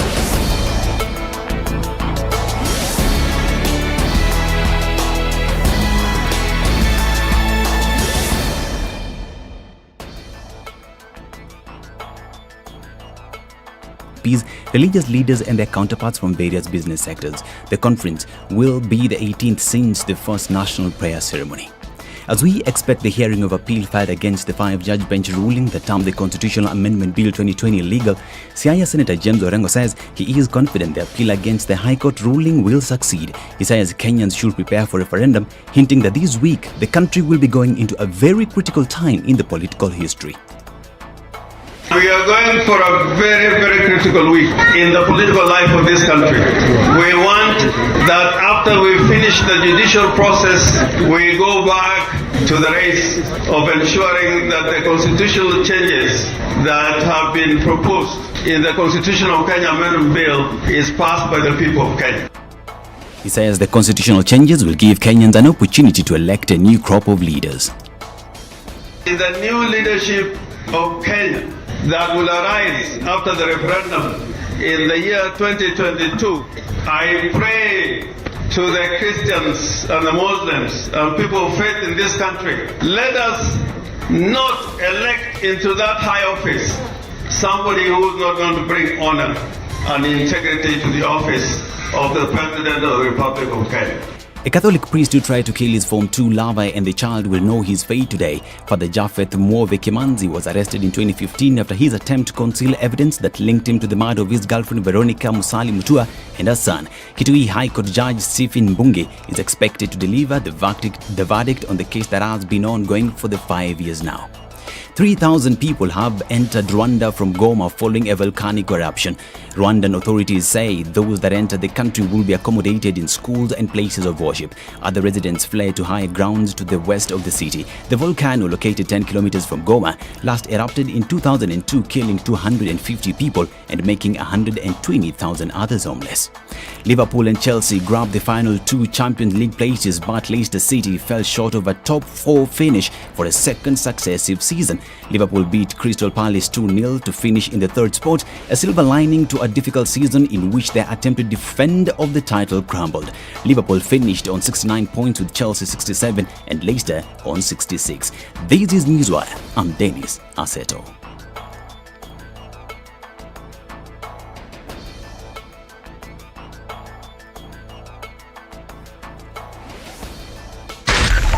.4 Spice FM, Nairobi. All right, still looking at hot and heavy traffic on Mombasa Road this morning, in and outbound, all the way through towards the Southern Bypass exit, guys. If you're using this one, you will be fine until you get to Langata Road. And then on Langata Road, we're going to see a little bit of an issue there. So let's watch out for this one. Absolutely necessary that we look at traffic also coming inbound from Langata Road and outbound as well, because it is quite thick today. All right, Jogo Road headed out towards Landis Road into the city, also slow. Let's keep an eye on that. We also see coming from Outer Ring, North Airport Road, it's quite thick as well. All right, it looks like Monday morning. This is the morning for traffic. Let's keep an eye on things this morning. SpiceFM KE on Twitter and text on 40127.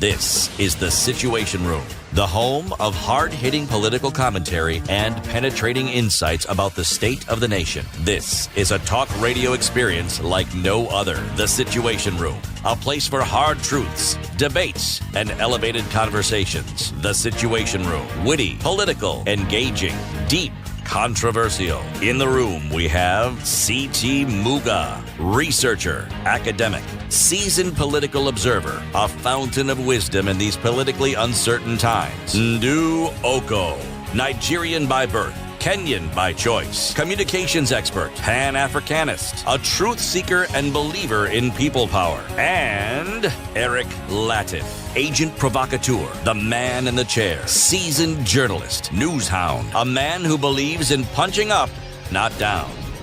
This is the Situation Room. Indeed, the only way to start your day. This is Kenya's biggest conversation. We're in the Situation Room this morning with Ndruko and Siti Muga. Wherever you're tuned in from today, across the country, different cities of the country, and online as well on YouTube, Facebook, and Twitter. SpiceFM KE is where you can connect with us today. We're going to kick things off in the final hour of the show today with today's proverb. Right. An animal that has escaped from a trap will be suspicious of every bent stick. A trapped animal that has escaped from the trap will be suspicious of every bent stick. Of every bent skip. Well, you know, this one is not difficult to... If you are accustomed to making pronouncements that involve activities and the activities don't follow, then every time you utter something, people will reference in their minds the unfulfilled promises. And so even when you are saying something that you've actually done and you're giving examples of what you ought to do, they will be suspicious. They will doubt what you're saying, even when there is some evidence that you've actually done certain things that you have said you're going to do. So what you do is you plant a seed of suspicion when you make pronouncements and don't follow up with the requisite actions that you promised you would follow through with. The requisite actions that you promised you would follow through with. Okay. CT, this week we're being told is critical in the country's political dispensation. Yes. Critical. Okay? So there are cases in court, there are cases that have gone into those hollowed corridors to be discussed, right? Whatever, and appeals have been made for whether pronouncements were made by the 5-judge bench about the BBI and the amendment bill and such. Okay, so we'll put that in its own basket on its own. But whatever the outcome of this will be, then will dictate whether Kenyans will go for referendum or not. But it's interesting because from a lot of what we are being told right now is prepare for referendum. It's going to happen. And it's critical in how the country will move forward. Whatever the outcome will be, does it change the minds of Kenyans in whichever direction they wanted to go when it came to changing what the Constitution says about how governance will take place in this country? Does it change their minds, or have people held fast to one idea? There are certain proponents of the BBI amendment bill, the BBI initiative on its own, who are basically telling Kenyans right now, be ready, because the winds are blowing in a certain direction, and we see this. We respect the decision of the court. Whatever the case may be, we will respect. However, it is clear that things are going to go in a certain direction, and folks are being asked to prepare for referendum. Should Kenyans be at a point whereby they're preparing without hearing what the outcome is? I think it's kind of bullish, in my opinion, to say that, get ready, because Kenyans are going to vote on whether we're going to change this thing or not. It is true, that is what will happen. But remember, much as we talk about the things politicians say and the effect they have, we sometimes don't actually consider how it is the mwananchi, not the common way, the mwananchi relates with issues to do with elections, and a referendum is an election of sorts. Because if the leadership that is pushing the agenda of the referendum have a narrative that is captive, adequately captive, to the point where it is believed, then people will act upon what it is that they have heard. If there are those proponents who oppose the referendum and they have a narrative that can hold sway, then indeed, the truth of the matter is the electorate and the people who are involved in the process will actually follow. Now, I have to bring in this discussion here.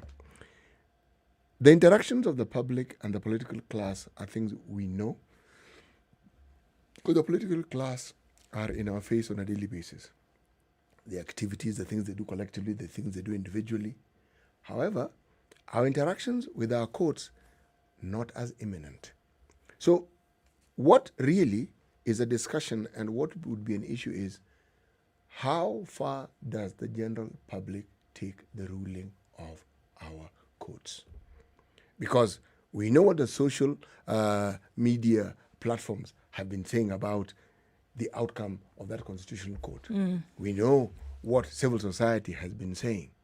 So the question I'm actually asking is, what is the actual and real influence that this particular group of people, the civil society, have on the mindset of the Kenyan voter and the Kenyan public, and how the Kenyan public believes they should interact with political narratives, political situations, vis-a-vis court situations and court rulings? Yes.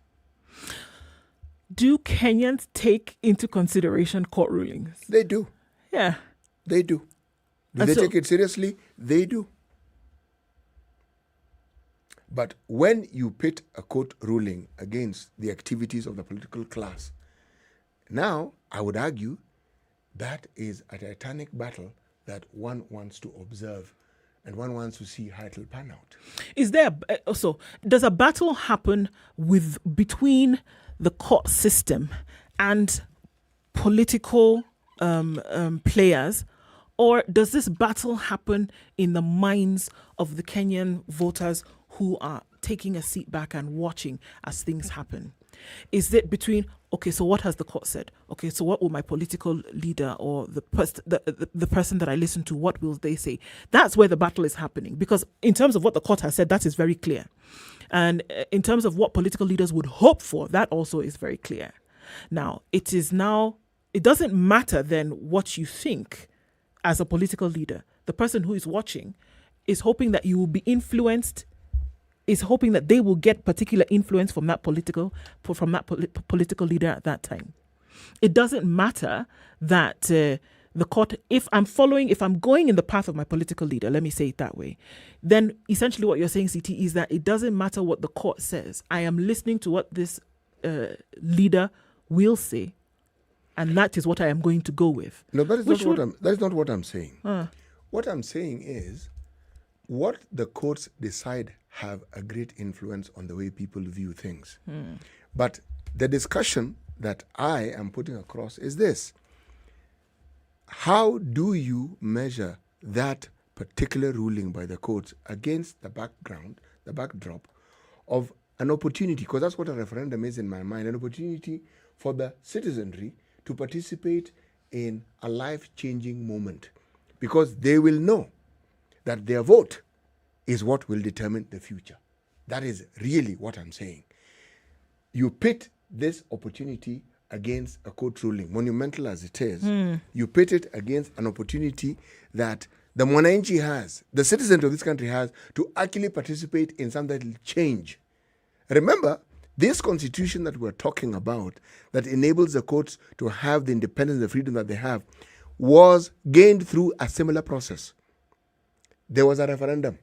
That referendum is what opened the doors to what we actually have. Had it gone the other way, we would still have had that old constitution. This is something that the public knows. So you're talking about another situation where the public has an opportunity to actually determine a certain direction. Now you tell me, you pit this against a court ruling, what do you think? Now, with a court ruling comes the legality of it, the illegality if you don't follow the court ruling, and it determines even consequences that can follow.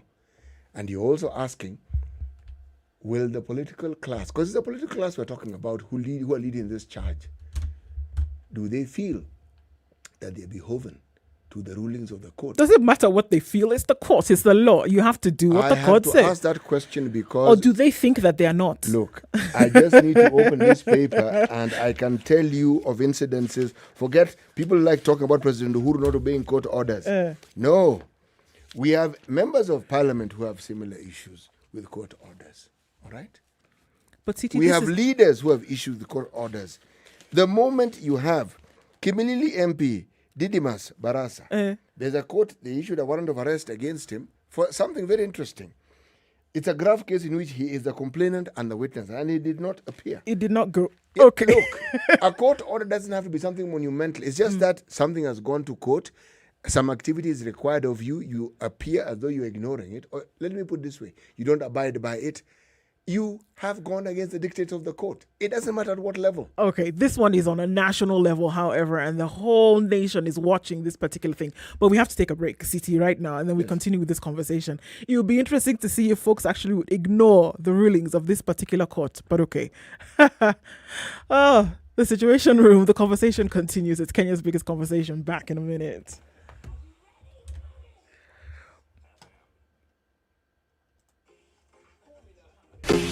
Home in a Happen, a Safaricom home fiber. Stream movies non-stop at home with the best fiber internet speeds in Kenya. Dial *400# and get connected today. All right, Home in a Happen with Safaricom. So the world has changed, isn't it? And so now more and more people are getting or wanting to get connected with what's going on. Safaricom making it a little bit easier with home fiber and saying, you know what, guys, you think of home internet, what do you think? Different people have different uses. Some people want to watch football. Some people want to watch movies. Some people want to watch, TV shows. Folks are thinking about, speed, reliable connection. I want to have my content streamed, without a hitch, without a glitch here or there. Sports fans, they want to know what Champions League final is coming up, the Euro League, the Olympics coming up, and you want to make sure that you can able to watch this at a click of a button without too much. That's why Safaricom Home Fiber has said, you know what, guys, you want all these things done? We are the ones for you. Safaricom Home Fiber comes in an array of packages, different speeds, but the bronze package allows you to do a little bit of everything that you're interested in, watching TV shows, your favorite series, watching that football match, connected, and you will have no problem with it. 2,900 shillings a month. We'll give you 8 Mbps, which is just enough ammunition for you to watch and participate in all of these activities. It makes it very easy for you to sign up as well for this home fiber package, and you can get onto the bronze or even, beyond that should you wish. You only need to dial *400# and select option 2. Period. Imagine on your phone, *400#, select option 2. And guess what? They come to you. *400# and then select option 2. 2,900 shillings. You're connected. Of course, they come to your area. You figure out what area you're in and specific estate. They come there. They hook you up. And in no time, guess what? You're watching your favorite movies. You're watching your series. You're watching your football. And soon enough, you'll be watching the Olympics. You can connect and do your work now that you're working from home in some cases without any problem. And that's what Safaricom Home Fiber has for you. And we will allow, or rather, we will give the opportunity to one person today to have 3,000 shillings to have you connected to Safaricom Home Fiber as early as this month. And we'll give you details about that in a short bit. Home in a Happen, a Safaricom home fiber. Stream movies non-stop at home with the best fiber internet speeds in Kenya. Dial *400# and get connected today.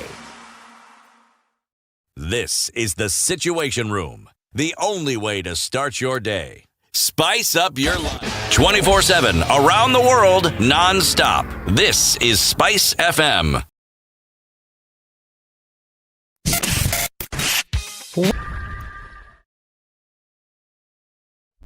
Classic soul, R&B, smooth jazz, neo soul, and nostalgic ballads. Make some noise. Yeah! You're listening to Spice FM. The weather with Spice FM. All right. Looking at partly cloudy conditions in Nairobi at 18 degrees, highs of 24 and lows of 15.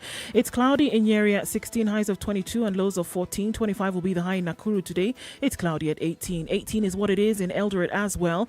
Highs of 23 and lows of 14. 27 will be the high in Kisumu. It's mostly cloudy at 21. 22 in Kakamega and mostly cloudy, highs of 26 and lows of 16. 31 will be the high in Mombasa, where it's raining lightly in some parts at 27. It's also raining in some parts in Malindi at 29, highs of 30 today. We'll see lows of 17 in Kampala. It's 21 and mostly cloudy. Highs of 31 will be recorded in Dar es Salaam today, mostly sunny conditions at 25. We'll see highs of 20 in Johannesburg, where it's a sunny 10 coming down to lows of 7. Mostly sunny conditions in Lagos at 25, highs of 32. Highs of 33 in Kinshasa, where it's sunny at 25. And in Beijing, it's 23 and sunny. That'll be the high for today, down to lows of 11, and rain in Paris at 10, highs of 16 and lows of 8. Sunny conditions at 10 in London, highs of 13 and lows of 8. And wrapping things up in New York, the Big Apple will be clear as it comes into Monday morning with highs of 20 and lows of 14.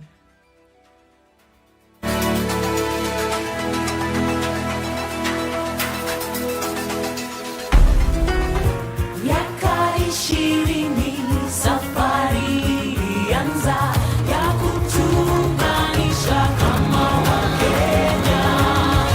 Twende tukiuke, let's go beyond, let's go beyond,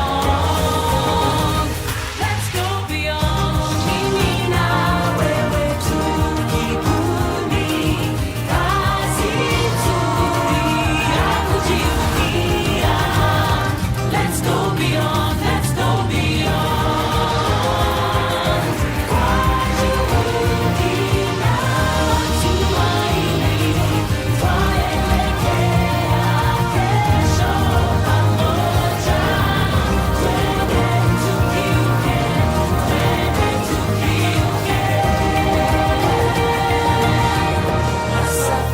Safaricom. 24/7 around the world, non-stop. This is Spice FM.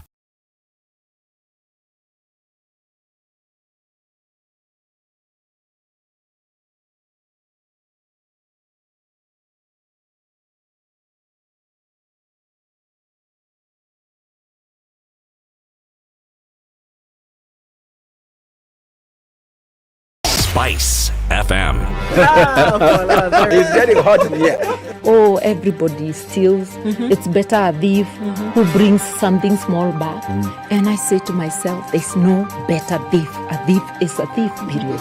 All those bribes, how much they are getting per year, how much inconvenience they are causing, as much as you call it a small case, it's worth it to be convicted. The truth is, we are a tribal nation. Because if we were not tribal, and I want to go back to this, you cannot continue walking around with a mug which is clean outside and it's rotten inside. We have become a fuliza country. We have mortgaged our country because of debt. You've got one chef working and the assistant chef wakati anatekana. Mature, intelligent talk every morning. Spice up yourself.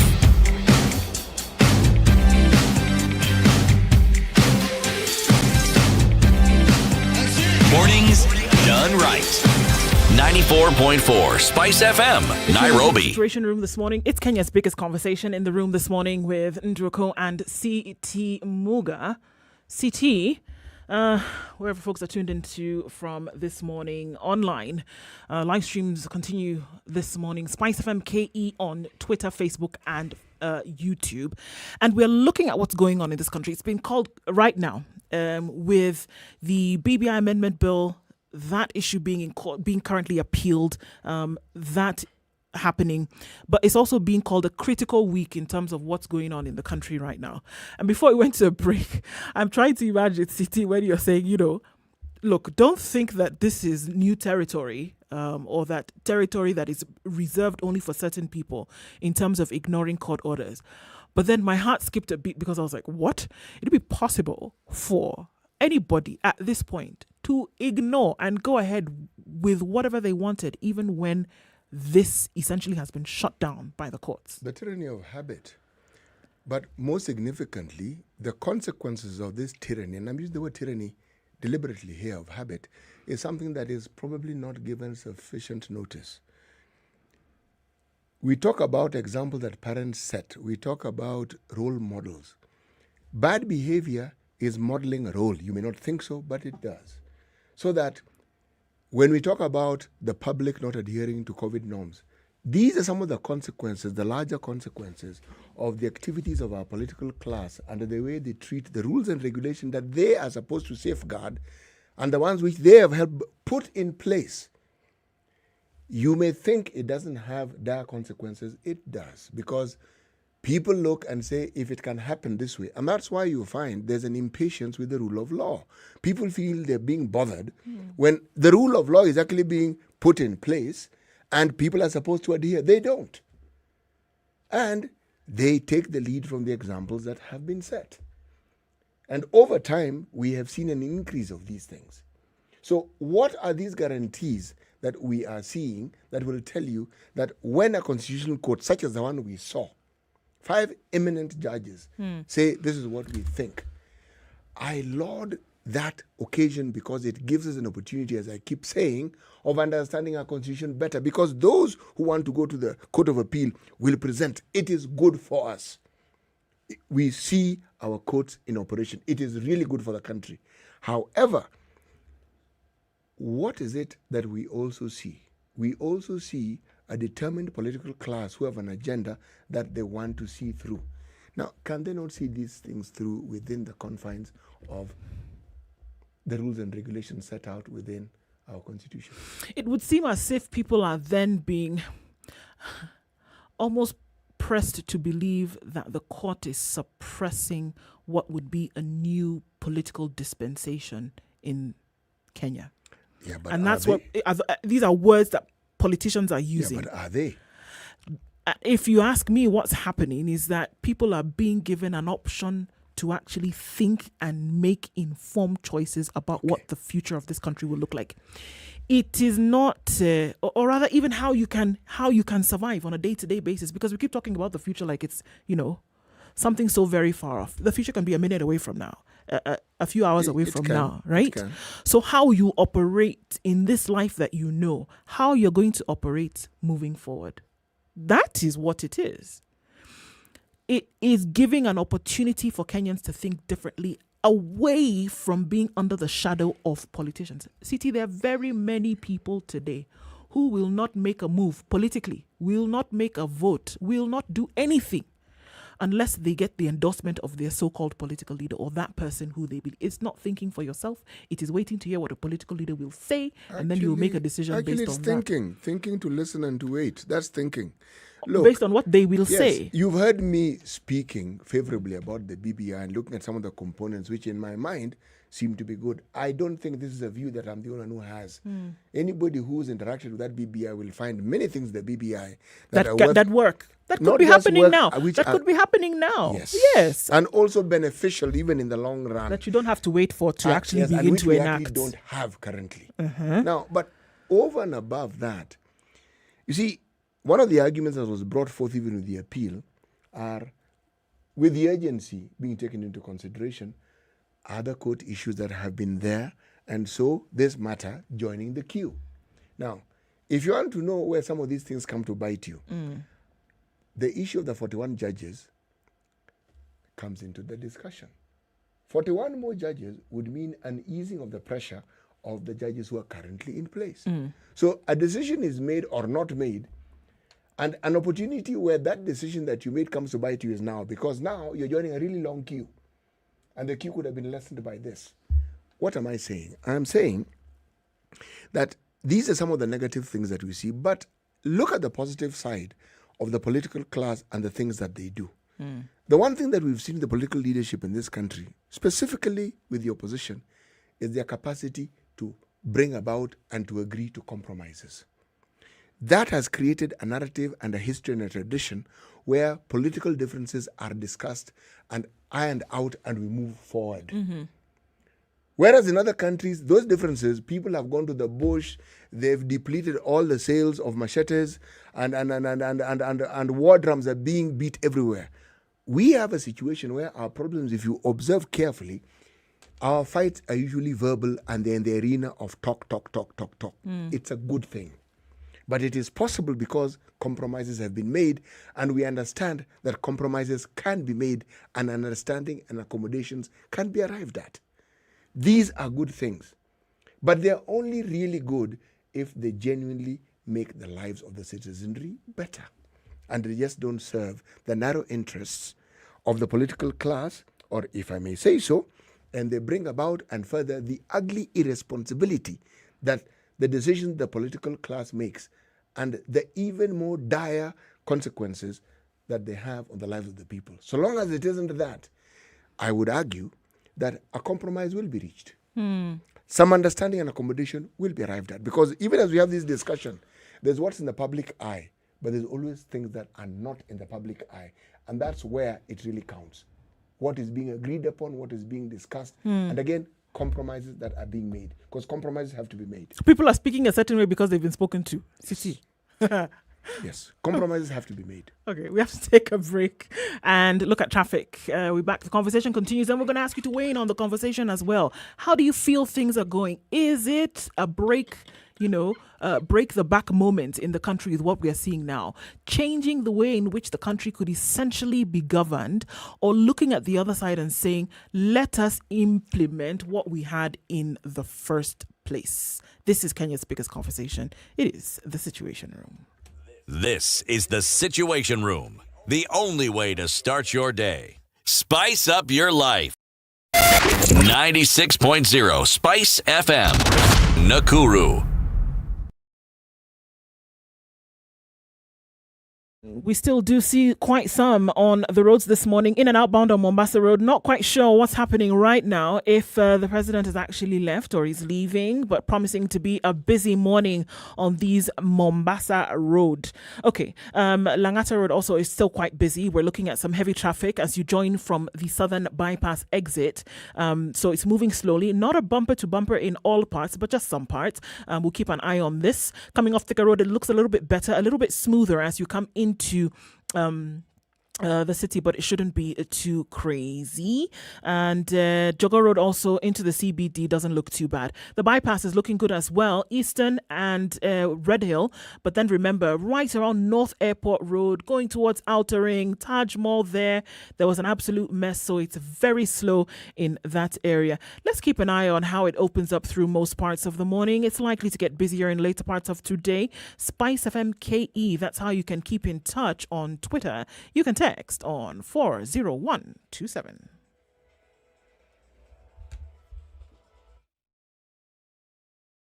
Mature, intelligent talk every morning. Spice up yourself.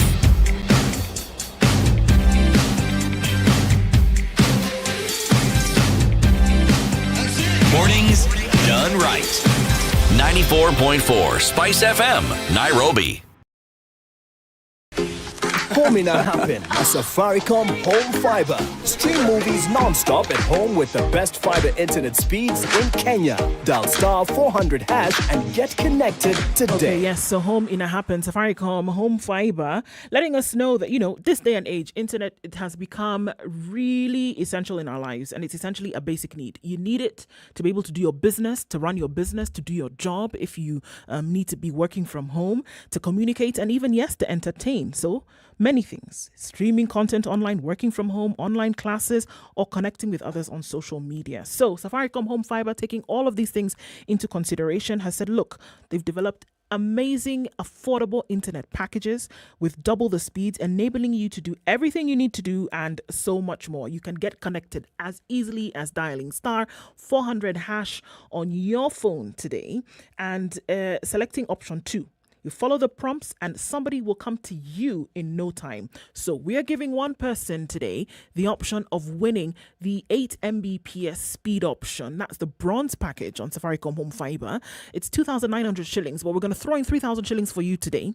All we need you to do is dial star 400 hash, select option 2, take a screenshot of what you've done and send that to us on our social, SpiceFMKE on Facebook or on Twitter. Let us know what it is that you see and share that with us, and we will make home happen. Home in a Happen throws you 2,900 shillings for your monthly subscription. We'll do that one courtesy of Safaricom for free. We'll give you that 3,000 bob to do that. And just send that to us, and you could very soon be enjoying the benefits of working from home, or entertaining from home, or being entertained from home with Safaricom Home Fiber. Home in a Happen, a Safaricom Home Fiber. Stream movies non-stop at home with the best fiber internet speeds in Kenya. Dial star 400 hash and get connected today. Mature, intelligent talk every morning. Spice up yourself.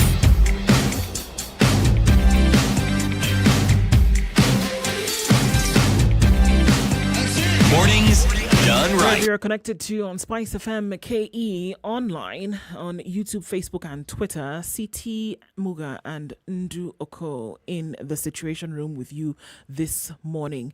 Is it a critical week? Is it that time where we're standing on the edge and waiting for things to happen to see how this country is going to be governed or ruled as we move forward? You know, appeals have been made, decisions will be made, but at the end of the day, looking at the ultimate decision when it comes to who you will select for a leader is what is being looked at here, and is what I feel should be looked at. How are you making that decision? What Kenya do you want? Which leader do you want? How do you want the rule of law to be applied in this country? What do you understand of it in the first place? And these are questions that oftentimes Kenyans are faced with, and sometimes I feel don't really know how to answer, or not comfortable enough giving their answer because they're outweighed, overshadowed by the personalities that come to them in form of political leaders. Right now, negotiations are happening, and there are Kenyan CT who feel that negotiations would be happening with the courts. And I think by the time you get to that, you are saying, okay, are we going to get to referendum anyway? It really doesn't matter, all of this that's happening in the interim, and still I must listen to my political leader. But I think at this point, what we are seeing is that you can have a robust system that allows you to think and to voice some of these things. As Kenyans right now, all this that is being played out is not a game. It's a process. Things that have to happen. Something happens, somebody takes it to court and feels that, look, it is not the right way. The court makes a ruling, then you can go ahead and appeal. In the meantime, I'm saying that whatever your reserve is, or whatever your thinking is, should not be shaken. You should look at the way in the way in which things are being played out and still be able to make a decision for yourself based on what you see on a daily basis.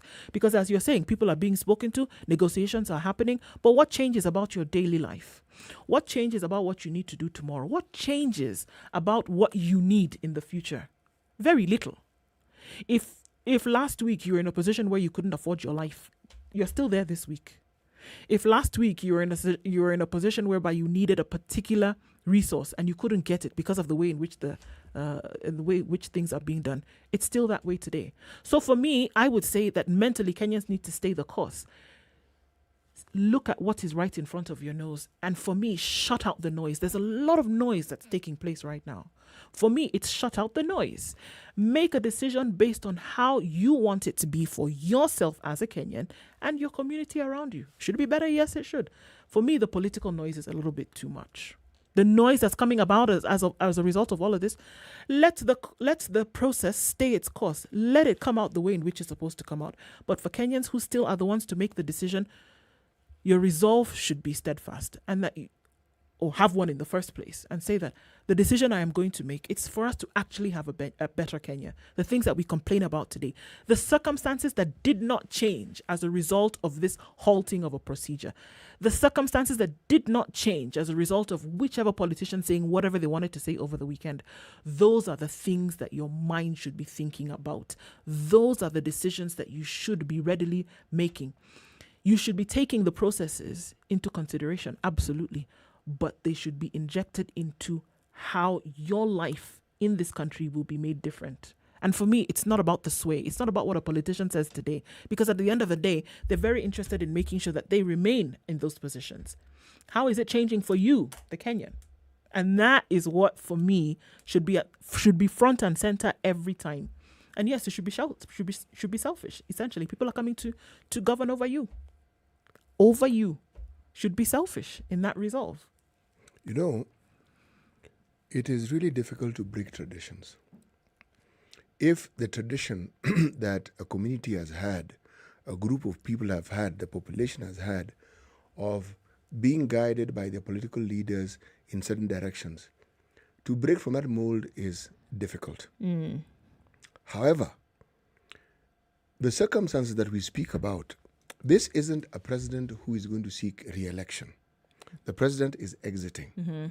So it opens that political playing field really wide. All this discussion we're hearing about revolve around that. 2022 is crucial because this is a change. The president, his term has reached its limit. He's on his way out. So it's a new dispensation. And the discussion is about leadership in the region. Our president is still youthful when you go by the age of most politicians. So he's not going anywhere. In terms of leadership, he doesn't have to be president to be leader of a region.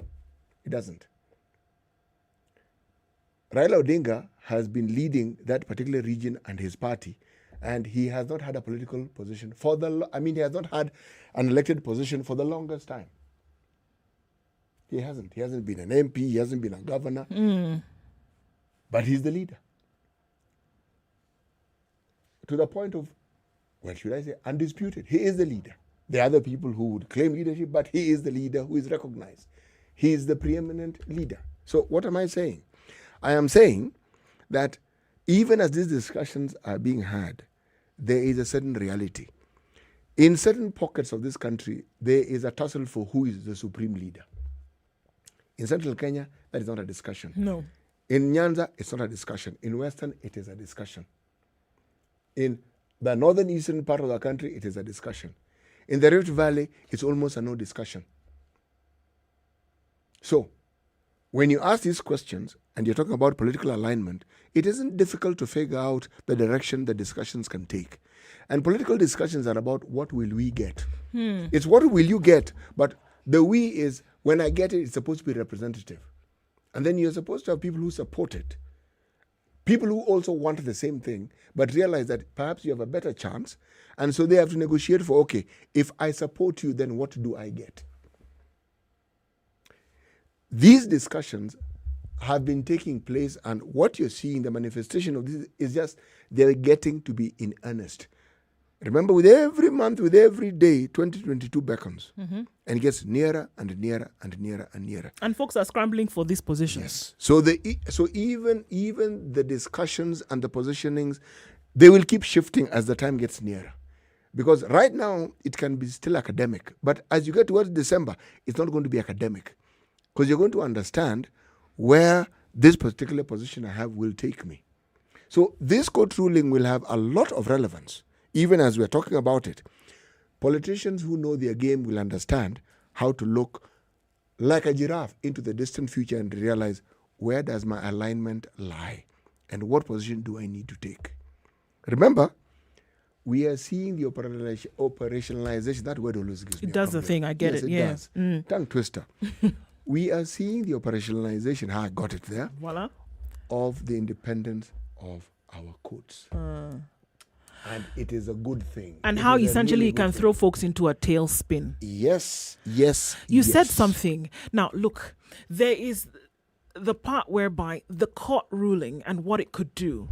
It could do a number of things. It has, in my mind, already done a number of things, appeal or no appeal notwithstanding, right? So it has presented the opportunity, front and center, for Kenyans to realize, hold on a minute, these politicians and the things that they say, they're speaking a different language now because there essentially is something that can bring all of this to a halt. Yes. So everything that you may have said previously really doesn't have anything to do with me. Yes. Has everything to do with you. So all these proclamations that you have been making about how this initiative that we have is the best one for us moving forward really isn't about Kenyans. It's about you. And maybe then I missed out on the opportunities that actually lie, that are actually a good thing within this initiative. And I missed out of that because I was listening to you. It also then presents an opportunity for me to hold on and say, hold on. These opportunities that then have been presented, how am I going to take advantage of them as Kenyans? But for me, one thing that it's the similar thread through all of this, even as 2022 beckons, it's coming closer and closer. We're getting towards December. Then we're going to get towards January, and then June is going to come. And then before you know it, voila, we'll be on the 8th of August. They're going to get more desperate to remain in those positions. But how much more desperate are Kenyans going to get to make sure that they have the leaders that are necessary for them to say that they have developed well?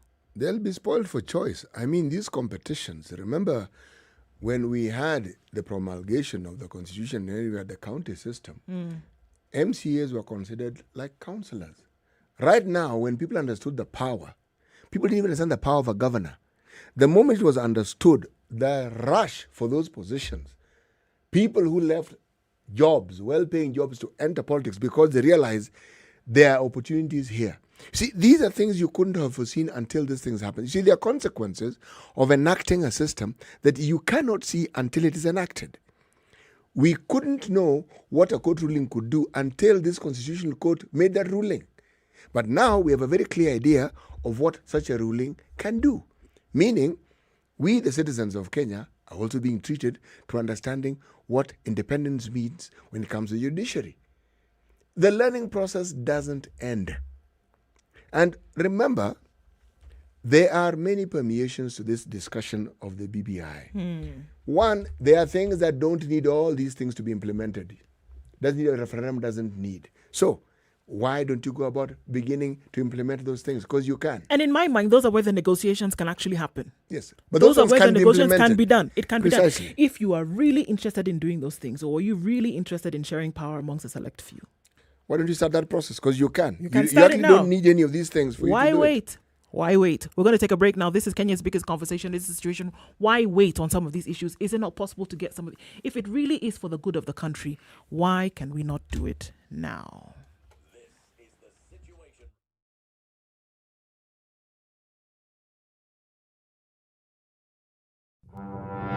There are so many people peddling what is false and that it bears remarkable resemblance to what is true. Politicians have their agenda, and their agenda is to use every opportunity to sell that agenda and to loot this nation. I have seen major strides that are done in this country when we talk to each other as against talking at each other. We start getting back into the tribal cocoons which were put to us by the colonial powers. You know, they gave us physical freedom but not mental freedom. We're still mentally colonized today into these cocoons of tribe. Now, if you live in an area where it's difficult to find a dog, He's a goat. I kid you not. In which part of this country is it difficult to find a dog? So that you resort. Nafande hii umbo yako iko na hii ni umba special. This is the Situation Room, the only way to start your day.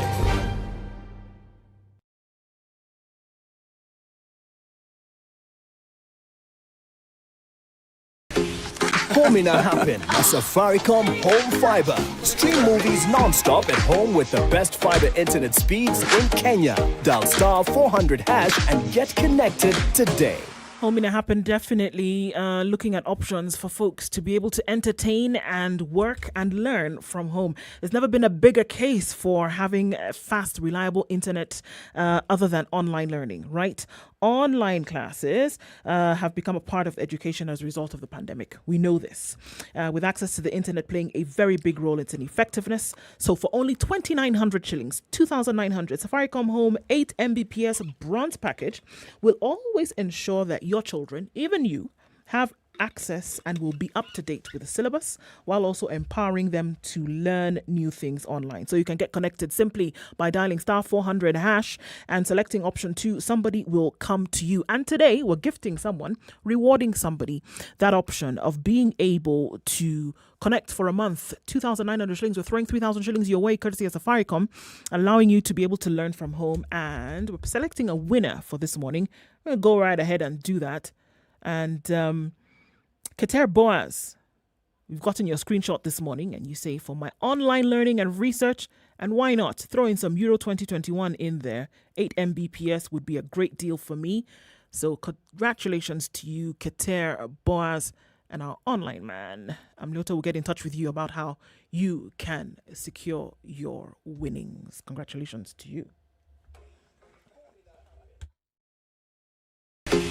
Home na happen na Safaricom Home Fiber. Stream movies non-stop at home with the best fiber internet speeds in Kenya. Dial star 400 hash and get connected today. Mature, intelligent talk every morning. Spice up yourself.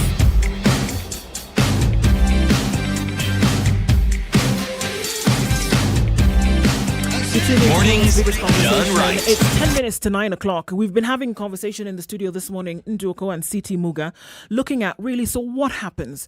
How are these spaces being opened up when we're looking at 2022 politics? Because essentially, that's where this can, that's going down the road, that's where it's eventually heading.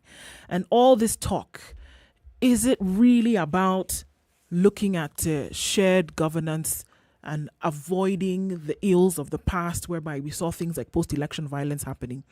Or are we looking at leaders who want to make sure that they remain relevant? And I'm, just as you were saying, coming off, going into that break, if truly it is about the future of this country, why wait?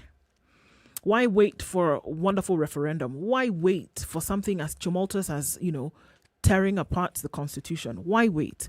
Whereas there are some things that you can actually start doing today. There are certain things that can happen today that you can begin to implement if the best interests of the country are actually at heart. One of the things that compromises don't actually probably bring out in the public domain, it's not that they don't have the effects, but they're not talked about. How do you cement an idea in someone's mind? It's by what they see.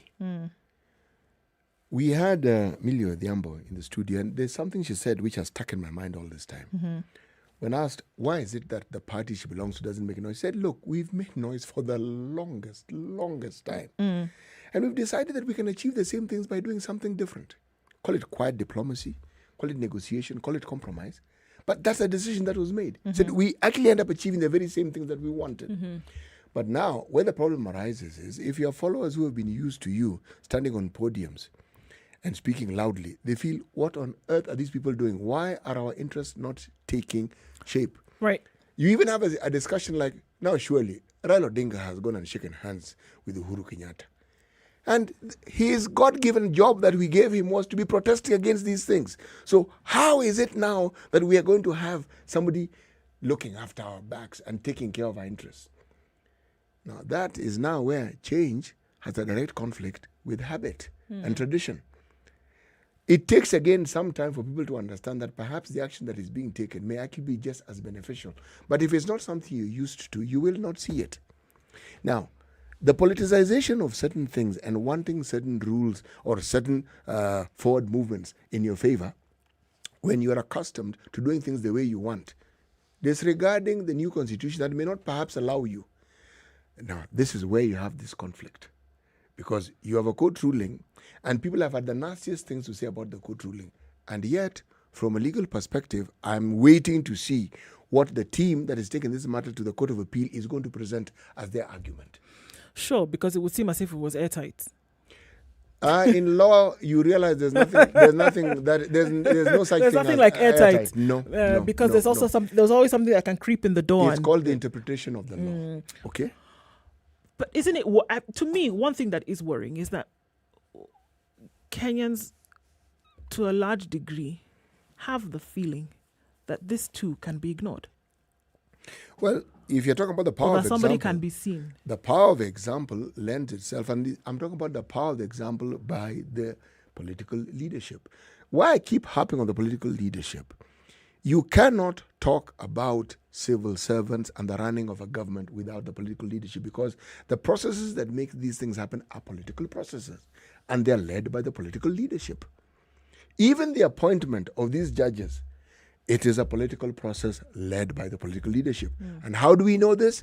Look at the appointment of the 41 judges and look at that particular halting of the process of them actually taking their positions. But some of these judges are supposed to be in the Court of Appeal, right? And it is argued some of them are the ones who formed this panel of 5 judges.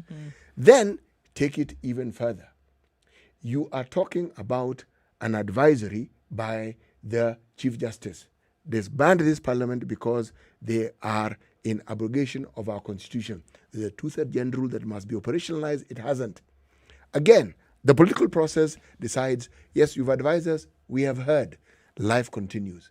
Now, these things have consequences. And my focus is the political class needs to take a back seat, take a pause, take a deep breath, let air get into it. Some of these things that you do, the decisions that you make, the things you put into operations, they have consequences, and some of these consequences will not work in your favor. This is not a sit back and watch as things happen moment whereby we refuse to do what the courts have said. It's not that kind of moment. You're not just going to be able to do that. So then behaving as though things are going to go on as normal probably is a very bad idea, because it's not going to be normal. It's not going to be normal. What we're seeing now, it'd be, like you say, it'd be very interesting to see what would come about or what exactly goes into the appeal. However, it's not a sit back and relax and just watch things fly by moment. And I think here is a time where Kenyans can be very involved in this in this process. Very involved, putting their minds, putting their voices, putting their thoughts out here as concerns this. Very many things could change as a result of this. Or guess what? Things could stay the same, and what has been the bottleneck in the development of this country could actually come about in terms of the implementation, because that's where we're going to go. If nothing is done about this, guess what? The constitution that you have, my friend, you will have no option but to implement it. Implement it and let it work for the people, because we're not going to go back, and people are not going to go back to the drawing board and start a new initiative all over again. There's no time. The elections are here. You see, just down the road over your nose. It's at such moments that opportunities are either gained or lost, because the political class have an opportunity to show how they wish to interact with the rulings of our courts and the law, and however they respond sets a precedence and sets an example that again may favor us as a country, may favor them in the short run, but have disastrous consequences in the future. When people talk about a constitutional moment, I'm not really sure about that, but I do know that there's an opportunity here for the right example to be set. The process of going through the court is a good one. It means you are adhering to the procedures that are set forth. I would like to see this moment gaining the sort of traction and momentum that will be beneficial to us, because if the leadership class, the political leadership class, are seen to adhere to the norms of our laws, then the rest of us have no option, because the perfect example has been set for us. But if not, the terrible, horrible example, which has these negative consequences I've been talking about, are the ones which will take precedence. There's a moment, all right. I don't know that it's a constitutional one, but there's definitely a moment. There is a moment. Okay, CT. Will you take a moment and talk to us about today's proverb? Let's take a moment and look at the animal that has escaped from a trap and will be suspicious of every bent tree. At least a stick. Okay, every bent. Okay. Yes. The animal that has been previously caught in a trap will be escaped. Yes, they need to have escaped first, because if they don't escape, they'll be dead. Once they escape, any bent stick, so long as it's bent, looks like a trap. Of it.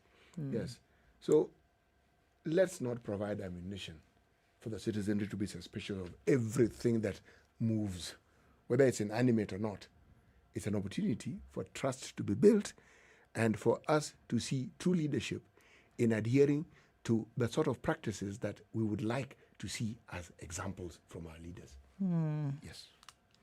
There are examples to be had, that's true. Thank you for keeping it with us this morning in the Situation Room, guys. We don't take that for granted, that's for sure. And for joining and being part of the conversation. We invite you to do the same again tomorrow morning. We'll be back here at 6 o'clock. Myself and City Muga, Eric, continues to take some time off, and we look forward to him back. In the meantime, we'll be here with you, and like I said, we don't take it for granted that you join us in the conversation. Keep talking with us. Times are changing. All right, we close it out, and following us will be Sugar and Spice, and then literally Sugar and Spice will join you at 11 o'clock. That's Yolanda and DJ Absolute, and then more music. Then you'll be joined by Monique on the Spice Drive. She'll take you home, and then the adults in the room will come and truly take you home and into the night with adults in the room. That is the Duchess, the Mistress, and the Bad Boy Sweetheart. And we will be back here again tomorrow morning at 6. It's been Kenya's biggest conversation, the Situation Room. We'll see you all tomorrow. It's now.